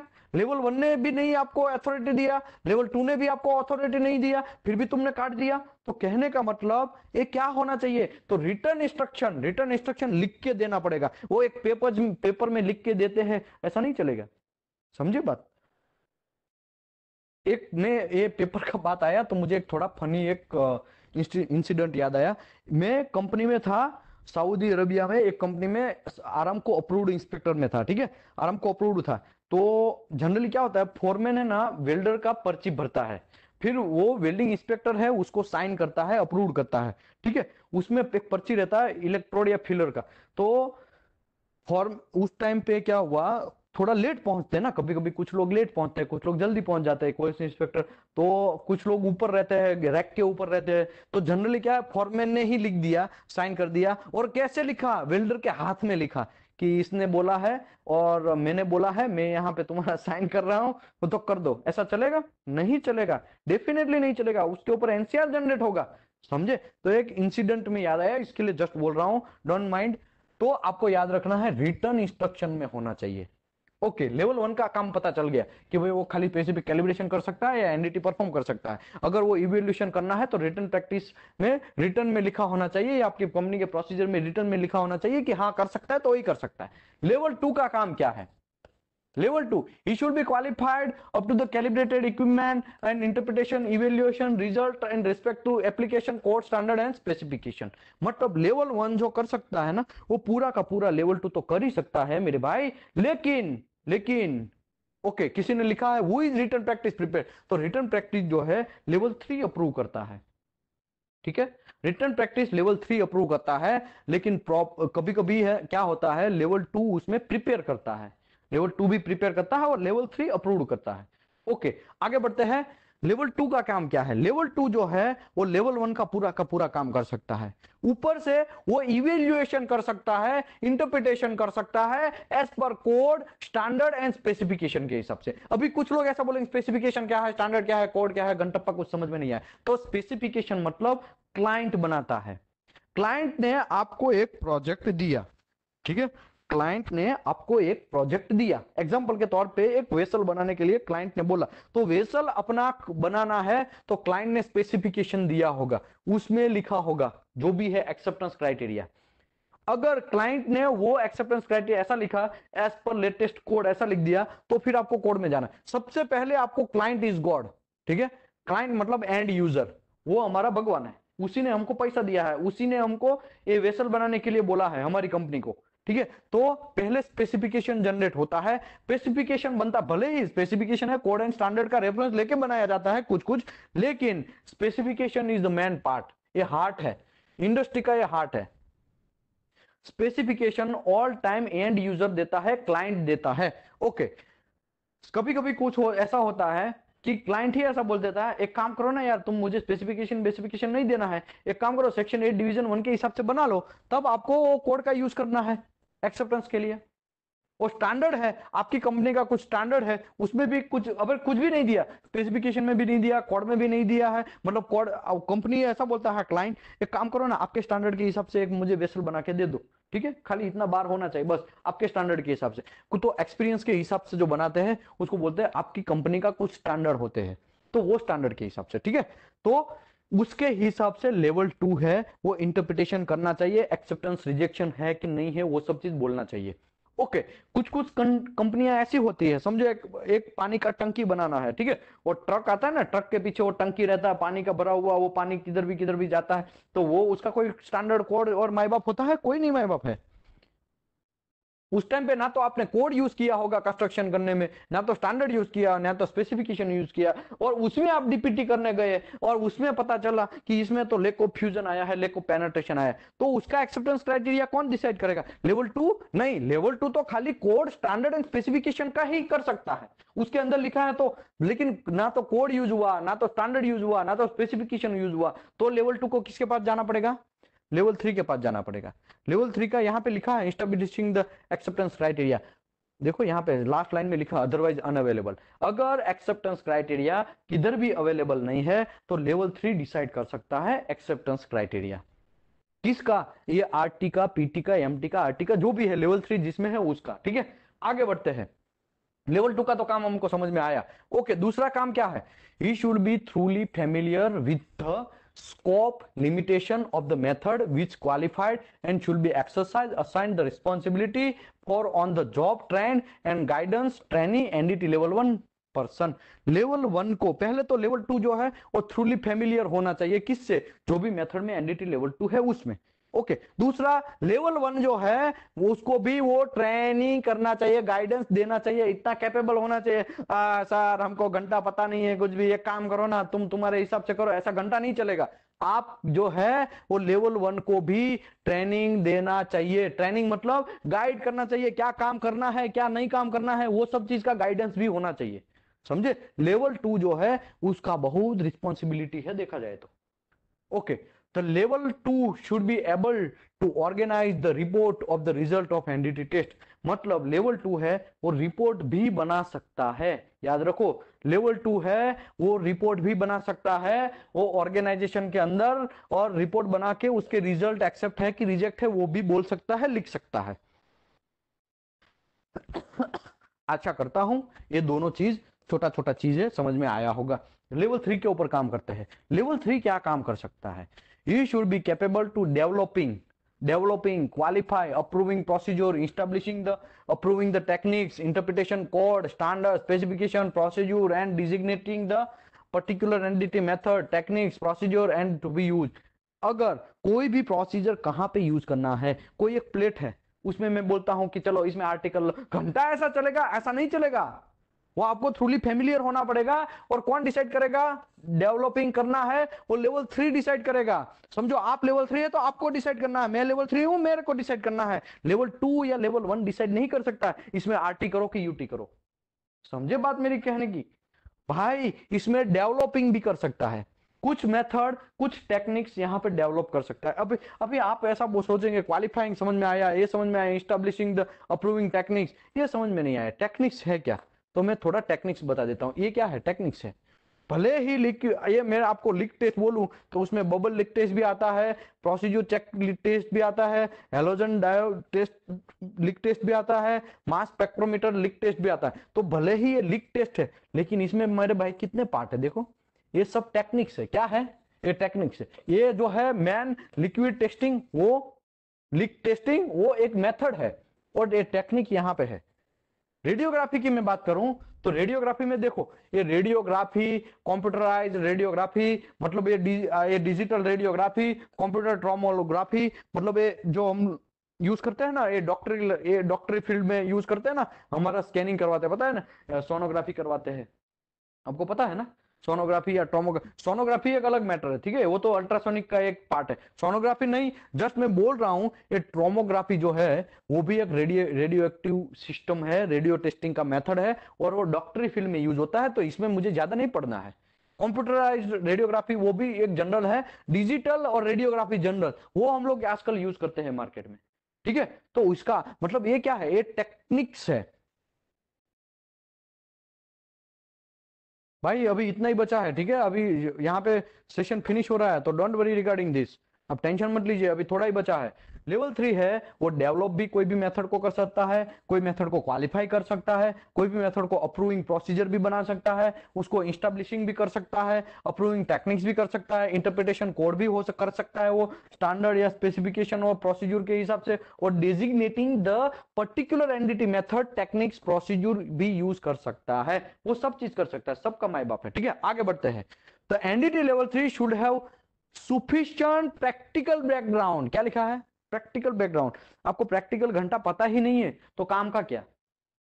समझो बात। तो प्रैक्टिकल बैकग्राउंड आपको उसका होना चाहिए, और एप्लीकेबल मटेरियल का, फैब्रिकेशन का और प्रोडक्ट टेक्नोलॉजी का, एस्टैब्लिशिंग द टेक्निक्स, वो टेक्निक्स भी एस्टैब्लिश कर सकता है, assign the establishing the acceptance criteria when non are otherwise available, अगर अवेलेबल नहीं है तो एक्सेप्टेंस क्राइटेरिया भी डिसाइड कर सकता है। ओके, एसएनटीटीसी 1A है, वो क्या बोलता है एग्जाम के बारे में? तो मेरे भाई एग्जाम के बारे में लेवल 1 एंड लेवल 2 है, उसका 3 एग्जाम होना चाहिए, जनरल एग्जाम, स्पेसिफिक एग्जाम और प्रैक्टिकल एग्जाम। मैंने सर्टिफिकेट में ऑलरेडी आपको दिखाया ये तीनों एग्जाम में आपको 70 70 70 तीनों का एवरेज 80% से ज्यादा लाना थे तभी आप पास है। जनरल एग्जाम 40 क्वेश्चन होते हैं, स्पेसिफिक एग्जाम में 20 क्वेश्चन जनरली रखना है, प्रैक्टिकल 100 मार्क्स के रहता है। 40 में से आपको ये 40 क्वेश्चन है, ये 20 क्वेश्चन है। ओके, स्पेसिफिक एग्जाम है वो ओपन बुक एग्जाम है, ठीक है, आप कोड को भी ओपन कर सकते हैं।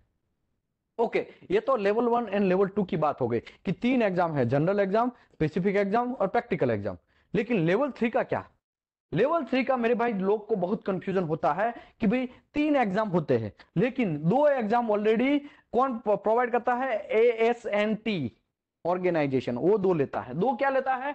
बेसिक एग्जाम कंपलसरी है, आपको 16 का 16 मेथड में एनडीटी लेवल 2 करना है, सॉरी एनडीटी लेवल 3 करना है, समझो। तो आपको बेसिक एग्जाम एक ही बार देना है। समझो आपको 5 मेथड में एनडीटी लेवल 3 करना है तो भी बेसिक एग्जाम आपको एक ही बार देना है। समझो आपको 2 मेथड में लेवल 3 करना है तो भी बेसिक एग्जाम एक ही बार देना है। अगर आपको एक सब्जेक्ट में भी, एक मेथड में भी आपको एनडीटी लेवल 3 करना है तो भी बेसिक एग्जाम आपको एक ही बार देना है, कुछ टाइम इंटरवल में, ठीक है, कुछ टाइम इंटरवल में। यहां पे मेरा मिसअंडरस्टैंडिंग नहीं करने का, टाइम इंटरवल की भी मैं बात करता हूं, ठीक है, कुछ टाइम इंटरवल में। ओके, दूसरा मेथड एग्जाम, समझो आपको आरटी लेवल 3 करना है तो आपको बेसिक एग्जाम तो कंपलसरी देना ही है और मेथड एग्जाम दे देना है। एक आध 2 महीने में समझो आपने आरटी पास कर लिया तो अभी एक आध 2 महीना ही हुआ है बेसिक एग्जाम दिए हुए, तो फिर आपको बेसिक एग्जाम देना जरूरत नहीं है, फिर पीटी एमटी आरटी जो भी देना है वो दे सकते हैं। बेसिक एग्जाम आपको एक बार देना है। 35,000 फीस है asnt.org का और सब्जेक्ट का 35,000। ओके, अभी रही बात, ये तो हम दे देते हैं, बेसिक एग्जाम का नाम सुना है और मेथड एग्जाम का नाम सुना है, लेकिन भाई हमने कभी ये एग्जाम का नाम नहीं सुना है, स्पेसिफिक एग्जाम का। मेरे भाई इसके लिए नहीं सुना है, जो स्पेसिफिक एग्जाम है वो एम्प्लॉयर रिस्पॉन्सिबिलिटी है, वो स्पेसिफिक एग्जाम है। वो समझो आप एलएनटी में घुस गए, एलएनटी में आप एग्जाम्पल के तौर पे आप लेवल 3 बन गए, आरटी और एमटी में बन गए लेवल 3, ठीक है, आप आरटी और एमटी में लेवल 3 बन गए, मतलब आपने दोनों एग्जाम तो पास किया ही होगा, मेथड और भी स्पेसिफिक एग्जाम बचता है। अब एलएनटी में आपका सिलेक्शन हुआ एज अ लेवल 3 आरटी और एमटी, तब एलएनटी जो है वो आपका स्पेसिफिक एग्जाम लेगा। लेकिन वो तो आजकल क्या होता है, कागज बन जाता है, साइन तुम पास ही हो, टेंशन मत लो, हम एम्प्लॉय के तौर पे तुमको सिलेक्ट कर रहे हैं, तुम पास ही हो, आ जाओ, ठीक है। ऐसा नहीं करना चाहिए जनरली, बाहर आराम को कंपनी में तो ऐसा जनरली होता ही है। पता नहीं आज साउंड बफरिंग क्यों हो रहा है, बाकी मैंने तो ये वाईफाई में डाल दिया है, मेरा मोबाइल हाई स्पीड वाईफाई है, ठीक है। आगे बढ़ते हैं। ASNT provide the service of the industry of NDT level 3 examination in basic and method exam because of the individual requirement of the many industry of NDT. अगर ये exam provide नहीं करता तो बहुत बहुत लोचा लापसी होता है, सब लोगों को ये थोड़ा प्रॉब्लम जनरेट होता है। इसके लिए ASNT ने ये 2 एग्जाम क्लियर करवा देता है वो, और खाली एक ही एग्जाम बचता है, और वो जो एक एग्जाम है स्पेसिफिक एग्जाम है वो responsible of the employer responsible रहता है। ओके, आशा करता हूं आपको यहाँ पे सब चीज का पूरा इंफॉर्मेशन मिला होगा। Thank you very much. यहाँ पे मैं सेशन को क्लोज करता हूं और कल कल हम लोग और एक सेशन स्टार्ट करेंगे और वो सेशन का नाम रहेगा pattern absorption and image formation, ठीक है। उसमें भी बहुत अच्छा सा सेशन है, बहुत नॉलेज मिलेगा मेरे भाई, नॉलेज है इंपॉर्टेंट पार्ट है, नॉलेज गेन कर लो। ओके, ये चीज का रिकॉर्डिंग जिसको भी चाहिए, आज का रिकॉर्ड हुआ है वो ये नंबर से कांटेक्ट करे, दीपेश पटेल से, जिसने ये लिंक शेयर किया है आपको ग्रुप में, वो आपको रिकॉर्डिंग दे देगा। खाली इसी का रिकॉर्डिंग नहीं देगा, वो आपको पूरा का पूरा अभी तक जितना भी रिकॉर्ड हुआ है वो सब का सब रिकॉर्ड देगा। बहुत सारे उसमें वीडियो, आजकल तो मैं गिनना भी भूल गया हूं, और इतना रिकॉर्ड वहां पे हो चुका है, और पूरा का पूरा हाई क्वालिटी में ऐसा ही चकाचक मिलेगा। और कितने में मिलेगा आपको? 499 रुपीज में लाइफ टाइम मेंबरशिप है, फिर बाद में कभी भी लाइफ में आपको भरना नहीं है। जितना भी मैं सेशन करेगा सबका सब सेशन आपको ये दीपेश पटेल के जीमेल में मिलेगा, आपको जीमेल में, ठीक है, सॉरी आपके जीमेल में मिलेगा। नॉलेज इज द पावर, किसी ने लिखा है देखो, बहुत अच्छा, भानु प्रताप यदुवंशीधर ने लिखा है, ये नॉलेज इज अ पावर। आजकल एनडीटी लेवल 2 में बहुत सारा पैसा होता है, मेरा ऐसा मानना है कि आप किधर भी पैसा वेस्ट मत करो, फ्री ऑफ कॉस्ट यहाँ पे एनडीटी लेवल 2 करो और अच्छे से आप अपनी इंडस्ट्री में इसको यूज करो, ठीक है। जिसको भी प्रैक्टिकल करना है फ्री ऑफ कॉस्ट, कभी भी आप सूरत इंडस्ट्री में, सूरत यहाँ पे हमारा कंपनी है, वहां पे आप आ सकते हैं और डेफिनेटली आप लोग सर्टिफिकेट भी ले सकते हैं। ओके, अभी आपको इसका रिकॉर्डिंग चाहिए तो लाइफ टाइम मेंबरशिप एक ही बार पेमेंट है, 499 करो और सीधा आप चकाचक सीधा नॉलेज गेन करो, पुराना रिकॉर्ड भी ले लो और इसका भी रिकॉर्ड ले लो। Thank you very much. मैं आशा करता हूं आपको ये सब चीज पूरा का पूरा इंफॉर्मेशन मिला होगा। और या आज तो हमने ये फिनिश किया। देखो ये सब चीजें ना ऑलरेडी हम 1.5 महीने से काम कर रहे हैं। 1.5 महीने से मैंने बहुत सारा एनडीटी मेथड का प्रोसेस समझा है। टोटल 82 सेशन किए, डेली का यही टाइम 8:30 से 9:30 या 10 बजे, कभी कभी तो क्वेश्चन आंसर में भी 10 बज जाता है। किसी को पेन ड्राइव भी चाहिए तो डेफिनेटली ले सकता है। सद्दाम हुसैन ने लिखा है पेन ड्राइव, हमको पूरा का पूरा वीडियो पेन ड्राइव में चाहिए, तो यस डेफिनेटली आप पेन ड्राइव में भी ले सकते हैं और आपको पूरा का पूरा हाई क्वालिटी हाई क्लियरिटी में आपको पेन ड्राइव भी मिल जाएगा। वो आपको दीपेश पटेल को कांटेक्ट करना पड़ेगा। बाकी यहाँ पे रहिए और free of cost knowledge gain करते रहिए। ऑफलाइन भी आएंगे तो भी रहने का भी हम लोग फ्री ऑफ कॉस्ट देंगे। Thank you very much. मैं आशा करता हूं आप सब लोगों को ये इंफॉर्मेशन थोड़ा बहुत इंडस्ट्री में यूज करेंगे आप और प्रॉपर सीरियस से काम आगे बढ़ाएंगे।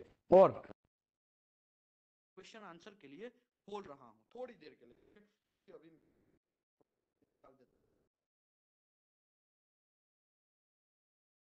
एक मिनट मुझे आपकी आवाज नहीं आ रही है अभी, थोड़ी देर में मैं इसको लगा देता हूं। अभी आप क्वेश्चन आंसर पूछ सकते हैं, प्लीज टेल मी। किसी को भी कोई भी क्वेश्चन आंसर है आप पूछ सकता है, बोल के भी बोल सकते हैं, ठीक है, ऐसा कुछ है नहीं, don't worry. Hello, yes sir. Good evening sir. Good evening, very happy good sir वो इवनिंग। लेवल 3 का क्या फीस है? 35,000 पर सब्जेक्ट। पर सब्जेक्ट 35,000, समझो आपको आरटी में लेवल 3 करना है तो आपको 35,000 रुपया asnt.org में आपको दीपेश पटेल को कांटेक्ट करेंगे। आपको कैसे फॉर्म भरना है वो भी आपको गाइडेंस करेंगे, वो भी फ्री ऑफ कॉस्ट, ठीक है। Okay sir. तो आप है ना एक सर काम वो कर सकते हैं, यस यस आप सर। है ना कैसे फॉर्म भरना है वो एक फॉर्म यहाँ पे रहेगा।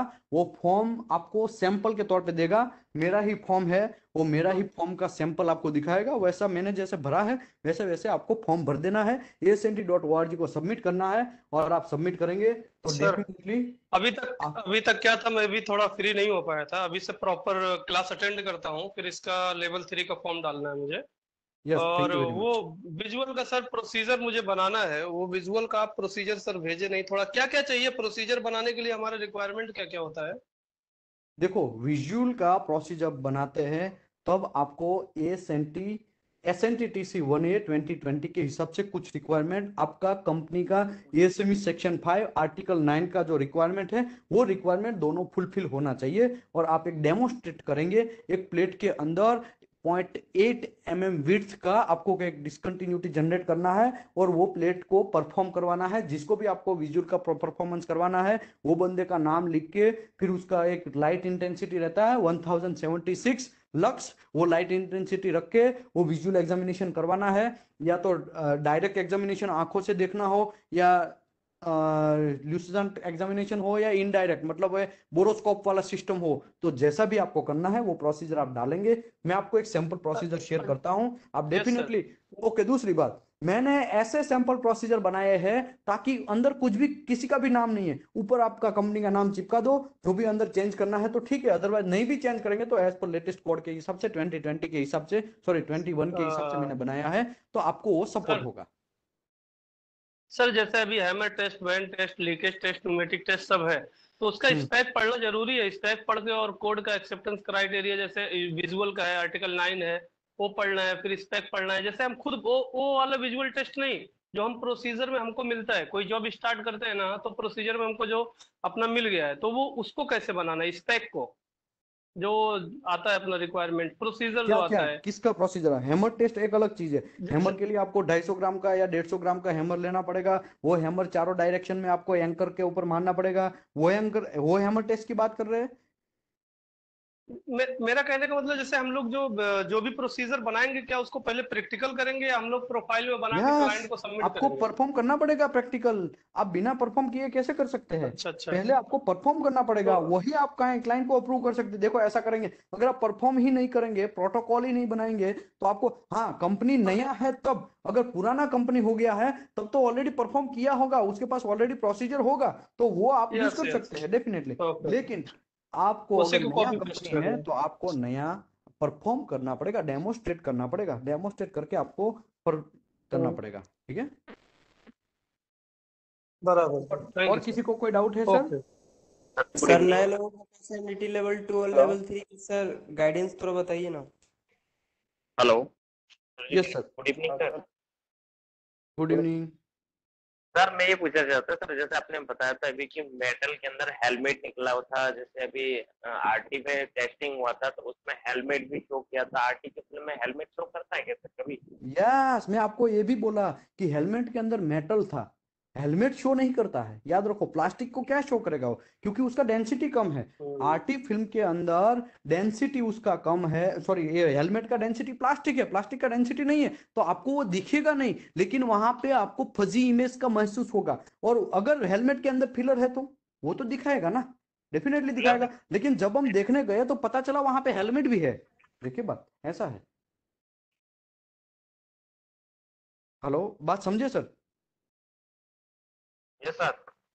इसमें देखो, मैं इसके लिए लिखा है फेब्रिकेशन एरर, ऐसा लिखा था ना यहाँ पे, किधर भी फेब्रिकेशन एरर ऐसा लिखा है। Disclose the fabrication error, they one of the fabrication error है। देखा जाए तो हेलमेट वहां नहीं रहना चाहिए था। वो तो हमने, वो तो कहाँ पे, एक फिल्म के अंदर ये जो फिलर आए वो देखने गए, एक्चुअली है क्या वहां पे, क्या मिला, बहुत सारे हेलमेट्स मिले। कहने का हाँ, मतलब वो है, ठीक है। विजुअल तो ये भी आप पकड़ सकते हैं। यस सर, और किसी को कोई डाउट है? विशाल भाई, yes sir, yes sir, please. यार एक मेरे को ये है क्लैरिफिकेशन चाहिए। यस जैसा प्लीज। आप अभी बोल रहे हैं ना, क्या उसमें जो विजन ये अपने एसएनटीसी as per issuing the certificate as per SNTC 1A, right? And right. the SNTC 1A word mentioned that for the vision test, it should be minimum Jaeger J1, right? Yes yes Jaeger J2. Yes But the certificate पे आप mention करते हैं J1. Yes तो आप section 5 देखेंगे, section yes, 5 मैं section 5 article open करता हूँ, एक मिनट। Article T120। मैं ओपन करता हूँ, मैं ओपन करता हूँ, आपको ओपन करके दिखाता हूँ। वहां पे लिखा हुआ है नहीं लेटेस्ट। नहीं, मैं आपको क्या बोल रहा हूँ, T120 आप देखो ना, वो क्या लिखा हुआ है इसमें, T120 क्लॉज ई। एक मिनट।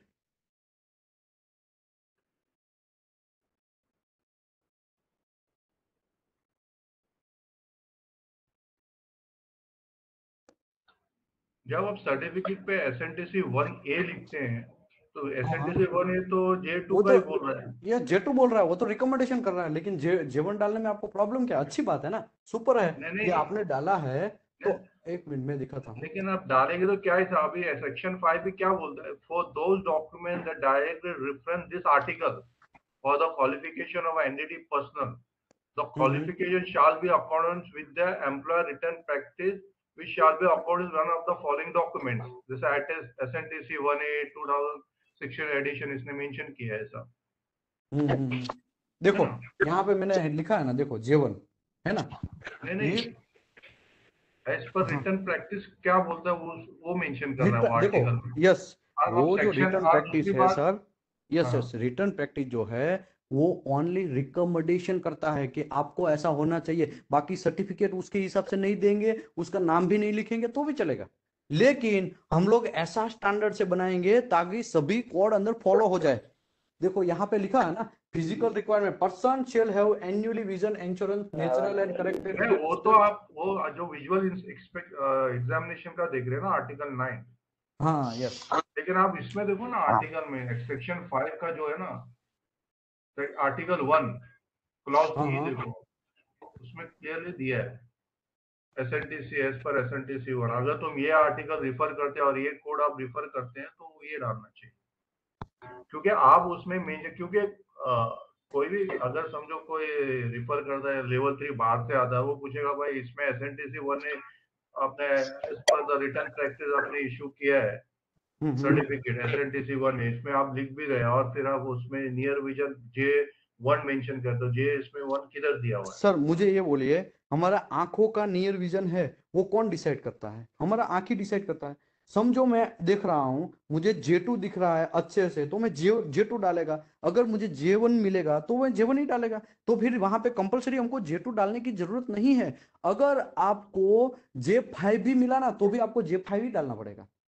समझे बात? भले ही वो सर्टिफिकेट वैलिड नहीं गिना जाएगा, मिनिमम J2 चाहिए, ऐसा मिनिमम लिखा है, उसने मैक्सिमम नहीं लिखा है, मिनिमम लिखा। मिनिमम तो मिनिमम J2 तो होना ही चाहिए। इसका मतलब J3 नहीं होना चाहिए, इसका मतलब J1 होगा तो चलेगा, डेफिनेटली होगा, चलेगा। समझे आप? यहाँ पे देखो ना, मिनिमम लिखा है।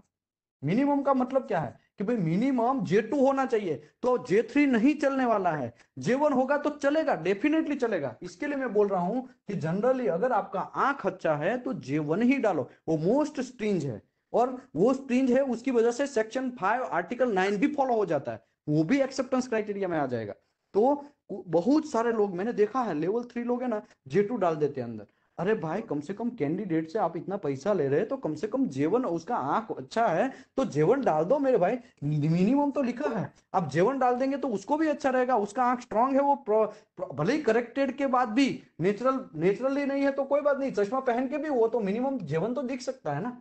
तो इसके लिए ये डालेंगे तो वेल एंड गुड, मैं ऐसा मना नहीं कर रहा हूं।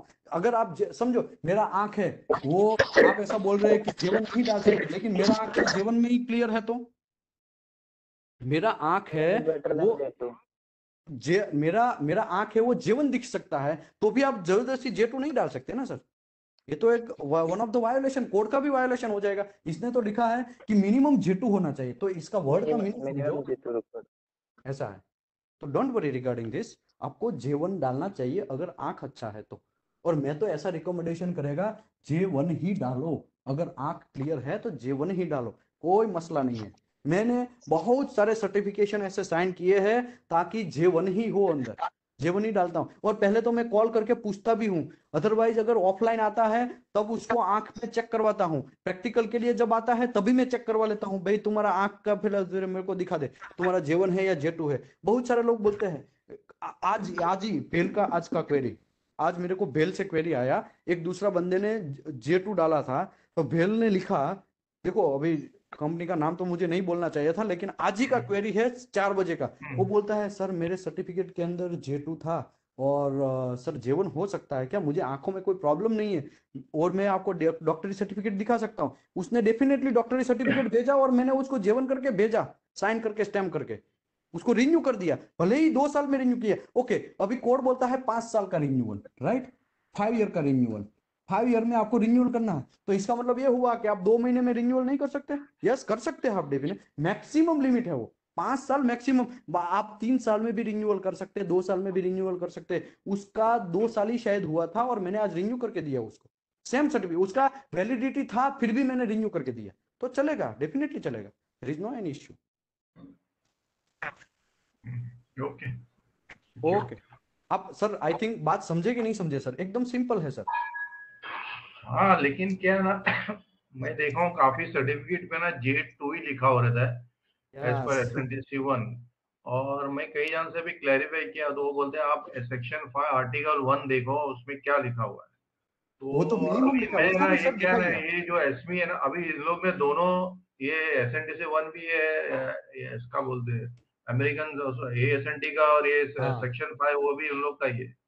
यस, इन लोग दोनों में कंफ्यूजन कर दिया, लेकिन आप उसमें आर्टिकल 1 में देखोगे ना तो उसमें लिखा है कि SNTC 1 ही फॉलो करो, उसमें जो दे रहा है वो फॉलो करो।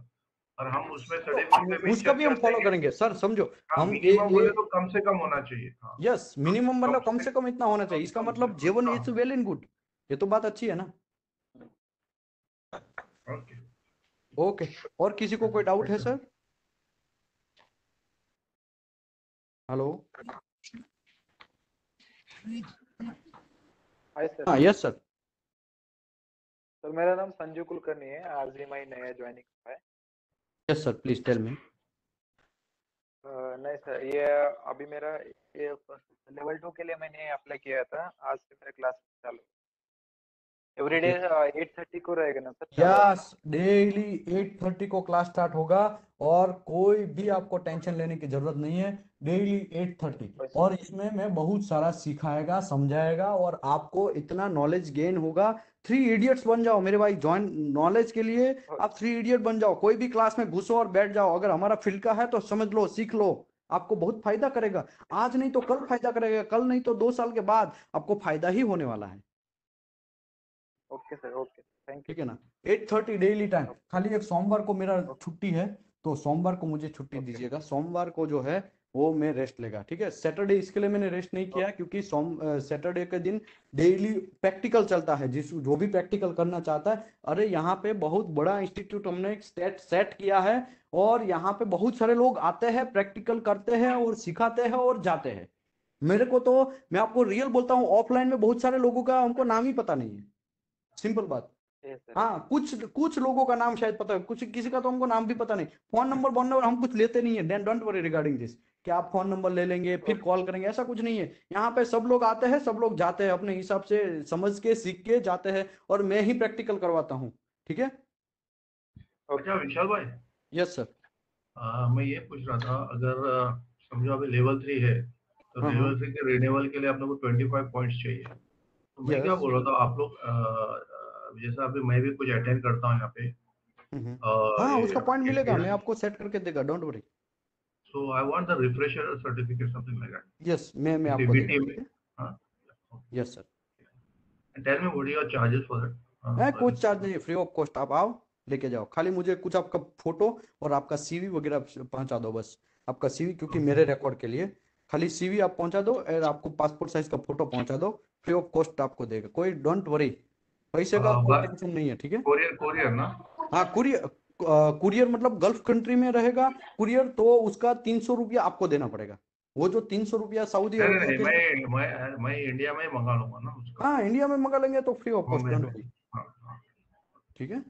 Okay, thank you thank you. Welcome sir, welcome. Okay. Good yes sir. Evening sir. Good evening. Sir मैं मेरा रिज्यूम थोड़ा चेक कर लीजिए सर प्लीज। हाँ, वो मेरे मेरे इसीलिए को मैं इस मेरे पे माइंड में बोल है। रहा हूँ, मुझे अरे बहुत यार, इसको जरूरी है रिकॉर्ड पटल पे मत सर। डालिए प्लीज, मैं आपका रिज्यूम देखता हूँ और आपका सेटअप करवाता हूँ, okay don't okay okay sir, thank you. Okay. और किसी को विशाल कोई सर, डाउट है? Yes sir, yes Sachin sir. Sir मैंने आपको में वो हाइड्रो के लिए फोटो भेजा था, देखे दिए वो पेंटिंग कंडीशन में हाँ, वो देखो, आज। आप हाइड्रो अगर करते हैं, पेंटिंग हो गया है, हाँ तो मिनिमम जो आपका जॉइंट है वो क्लीन होना चाहिए, वायर ब्रश से आपको क्लीन करवाना पड़ेगा। ओके। अभी दूसरी बात, हाँ सिंपल उसका एग्जांपल मैं आप मेंटेनेंस से दे रहा हूँ। चलो, मैं एक मेंटेनेंस परफॉर्म करने गया, तो मेंटेनेंस में जब हाइड्रो होता है तो इसका मतलब मेंटेनेंस डिपार्टमेंट में जब हम जाते हैं, वो प्लांट तो पहले से तो रस्टिंग हो ही चुका है, लेकिन प्लांट पहले से तो पेंट हुआ होगा, तो इसका मतलब क्या है, पेंट में हम लोग हाइड्रो नहीं कर सकते? ऐसा नहीं है, पेंट के ऊपर भी हम हाइड्रो कर सकते हैं। याद रखो, अगर आपकी कंपनी में थोड़ा प्रोसेस पहले से चला गया है तो एनसीआर वगैरह डाल के चलाओ। बाकी आप पेंटिंग हो गया है तो जॉइंट को पहले क्लीन कराओ, और जॉइंट थ्रूली क्लीन होना चाहिए, उसमें कोई कोटिंग नहीं होना चाहिए। उसके बाद आप हाइड्रो परफॉर्म करो, एक्सेप्ट करो, no problem. Okay sir, okay, thank you very much. Okay, welcome sir. Okay. Okay. और किसी को कोई डाउट है सर?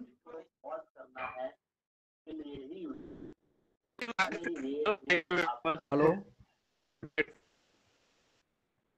हेलो। सर सचिन बोल रहा हूँ। यस ये सचिन सर, यस सर। मुझे ये बेसिक समझिए ना, 192 आईआर 192 और कोबाल 60 में बेसिक डिफरेंस क्या है? अपन कब ये 192 यूज करते हैं और 60 कब यूज करते हैं? कोबाल्ट 60 है, वो देखो उसका पूरा चैप्टर है, वो चैप्टर मैं आपको दिखाता हूँ। वो चैप्टर आएगा यहाँ पे एक्सरे जनरेशन में, और उसका हाफ लाइफ कहाँ गया, हाफ लाइफ, हाँ यहाँ पे चैप्टर नंबर 4। वो दोनों चैप्टर में मैं आपको एकदम डेप्थ में बारीकाई से उसका परमाणु का एटम जो है उसका अरेंजमेंट से एफसीसी बीसीसी स्ट्रक्चर कैसा होता है, वहां से लेके ए टू जेड। आप 3 दिन रुक जाइए, उसमें पूरा का पूरा कब कोबाल्ट यूज करना है, कब इरिडियम यूज करना है, वो आपको पूरा का पूरा। आजकल मार्केट में सीजियम भी आ गया है, ठीक है ना, वो भी आजकल 2-3 मीटर रेडियस में हम लोग आजकल आरटी करते हैं कॉइल का, तो वो भी हम क्यों करते हैं, उसका रेडिएशन इतना फैलता क्यों नहीं है, वो सब चीज भी मैं यहाँ पे आपको समझाएगा, बहुत अच्छे से समझाएगा। इसका रिकॉर्डिंग ऑलरेडी हुआ है, अगर आपको पुराना रिकॉर्डिंग चाहिए तो आप दीपेश से ले लीजिए, अदरवाइज आप 2-3 दिन रुक सकते हैं, तो ये चैप्टर आएगा तब मैं पूरा का पूरा ए टू जेड समझाएगा कि कोबाल्ट 60 का हाफ लाइफ क्या है, कोबाल्ट 60 कब यूज किया जाता है, वो कितना स्ट्रेंथ वाला है, इरिडियम कितना है, इरिडियम 192 कितना काम का है, कौन चीज कितना हाफ लाइफ की वजह से किसको जल्दी यूज करना चाहिए। कभी कभी आपको बीआरसी है, वो कोबाल्ट 60 वो 10 क्यूरी में ही देता है, 10 क्यूरी या 50 क्यूरी में देता है, तो वो जल्दी यूज करने के लिए जो भी है वॉट एवर, वो मैं आपको उस टाइम पे समझाएगा ये चैप्टर में, ठीक है। आपका पूरा डाउट क्लियर हो जाएगा। इसको 10 ओके मिनट सर। में या 5 मिनट में समझाएगा तो शायद आपको भी ऊपर से जाएगा और वो टाइम वेस्टिंग होगा, समझे आप? Okay sir, okay sir, okay okay, noted. Thank you sir. Okay, welcome. और किसी को कोई डाउट है सर? तो हम लोग सेशन को क्लोज करते हैं। सर डेली क्लास चलेगा ना? डेली 8:30 गुड जैसे good night previous sir, good class night. UP वगैरह सर छूट गया है, उस क्लास को भी कवर कीजिएगा ना सर? अरे सब सब A to Z। अरे किसी को नहीं छोड़ना है। आजकल हमको पूरा फुल को फुल फिनिश करना है। पुराना क्लास का भी अगर रिकॉर्डिंग हुआ है उसका चाहिए तो आप दीपेश से ले लीजिए। ये दीपेश का नंबर है 8155 सर 8155। मैं खरीदा हुआ हूँ सर, पेन ड्राइव मैंने लिया हुआ है आपसे, बट उस पे थोड़ा ज्यादा फोकस नहीं कर पाता हूँ। लेकिन कोशिश करूंगा सर आपका लाइव क्लास को पकड़ के उसको कवर करने के लिए सर। बाकी अगर कुछ डाउट रहेगा बस तो कोई बात नहीं, कोई देख। बात नहीं। पेन ड्राइव ले लिया तो और क्या चाहिए आपको? आप तो यार बड़ा कितने सारे वीडियो आपके पास आ गया है। अभी तो क्या करिए, खाली देख लीजिए खलास। अगर टाइम नहीं मिलता है तो इसमें 8:30 को डेली ज्वाइन होते रहिए। अब 8:30 को आपको सब चीज मिल जाएगा, ठीक है? सर आप ट्रेनिंग के लिए बोल रहे, लेकिन सर किस लोकेशन पे, एड्रेस क्या रहेगा क्या? ओके, सूरत लोकेशन। ठीक है, सूरत लोकेशन में ये ट्रेनिंग आपको चाहिए तो ये मेरा नंबर में आपको हाई सेंड करिए, मैं आपको लाइव लोकेशन शेयर करता हूं अभी। अदरवाइज आप लोग ये दीपेश को भी कांटेक्ट कर सकते हैं। ये दीपेश है, वो भी आपको ये जो लिंक डेली डालता है ना, जो डेली इंफॉर्मेशन जो आपको डाल रहा है, जो बहुत सारे PDF डालता है, बहुत सारा इंफॉर्मेशन डालता है, उसी से आप लोकेशन ले लीजिए। वो भी आपको लोकेशन दे देगा, वरना मुझसे भी कांटेक्ट करिए। सूरत में मोटा वराछा रेलवे स्टेशन के जस्ट बगल में है, ठीक है? आप आएंगे तो रहने का भी यहाँ पे सुविधाएं है, कोई फीस नहीं है, आप आ जाओ बस। हेलो थैंक यू सर, आएंगे hello sir. Okay sir, thank you very much. Hello yes sir, hello sir. Yes sir sir. ये सर्टिफिकेट मिलेगा लेवल 2 का खत्म हो मिलेगा जाने के ना, बाद? इंफॉर्मेशन होगा आपको। आप एग्जाम देंगे तो मिलेगा, सब मिलेगा। तो मतलब वो एग्जाम एग्जाम सब कहाँ, तो उसके लिए क्या करना पड़ेगा? आप सूरत में आ जाइए, हाँ, ठीक है? आप वाह, दो तो एग्जाम ऑनलाइन दे सकते हैं, मेरे पास गूगल फॉर्म है, 2 एग्जाम ऑनलाइन दे सकते हैं। बाकी प्रैक्टिकल के लिए आपको यहाँ पे आना पड़ेगा। अच्छा ठीक है। और वो सर एग्जाम कब रहता है, मतलब कभी भी दे सकते हैं? आप रेडी है तब मैं यहाँ पे, आप आए, आप बोलेंगे मैं रेडी, तो मैं यहाँ पे पेपर दे देता हूँ, इसमें क्या है? नहीं, उसका नहीं, वो ऑनलाइन वाला वो सर। ऑनलाइन वाला आप बोलेंगे कि मैं रेडी हूँ तो अभी पेपर भेज देता हूँ। सर आपको इन्फॉर्मेशन होना चाहिए। आप ट्रेनिंग, पुराना ट्रेनिंग कवर कर लिया है तो इसमें मैं आपको दे देगा। नहीं सर, इसमें अभी तो ये चालू ही किया है। चालू है तो फिर आप रुक जाइए। आप RT पूरा फिनिश कर लीजिए, बाद में RT का एग्जाम दीजिए तो आपको एक इन्फॉर्मेशन मिलेगा, ठीक है ना? बहुत सारा इन्फॉर्मेशन मिलेगा, उसके बाद में एग्जाम दीजिए, ठीक है? Don't worry. सर एक और क्वेश्चन है sir. Yes sir. Sir CBT Aramco का सर प्रिपरेशन या उसके लिए कुछ ट्रेनिंग या इस तरीके इसका के, भी मतलब आप ट्रेनिंग लोग? होगा, इसका भी हम लोग ट्रेनिंग करवाते हैं और वो भी फ्री ऑफ कॉस्ट है। आप आइए, CBT का प्रिपरेशन करिए और जाइए।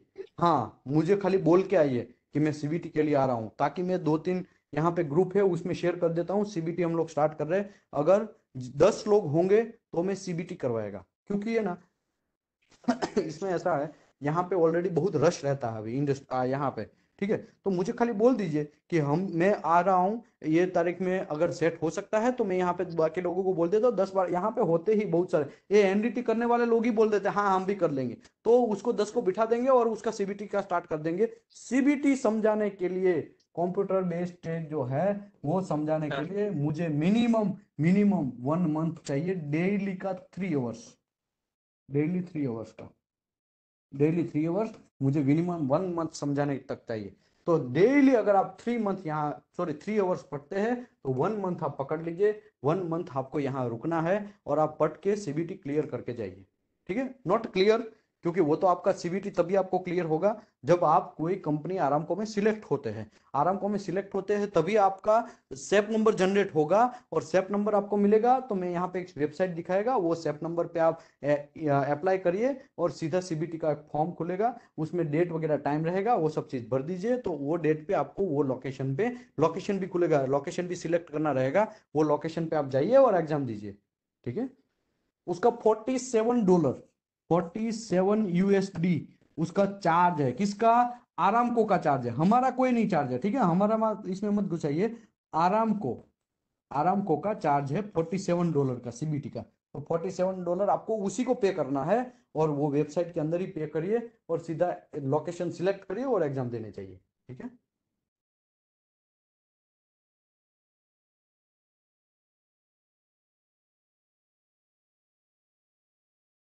और किसी को कोई डाउट है?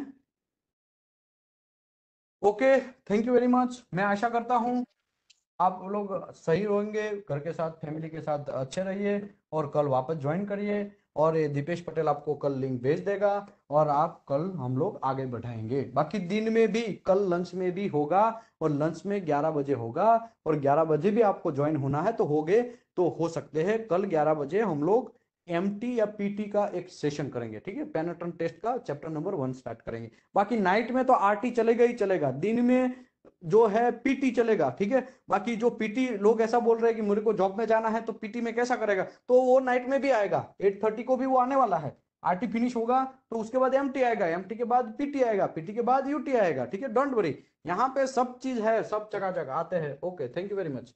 अभी मैं सेशन को क्लोज करता हूँ। आशा करता हूँ आपको सब चीज अच्छा सीखने को मिलेगा। Good night sir. Good night, take care, thank you very much. Good night ठीक है सर।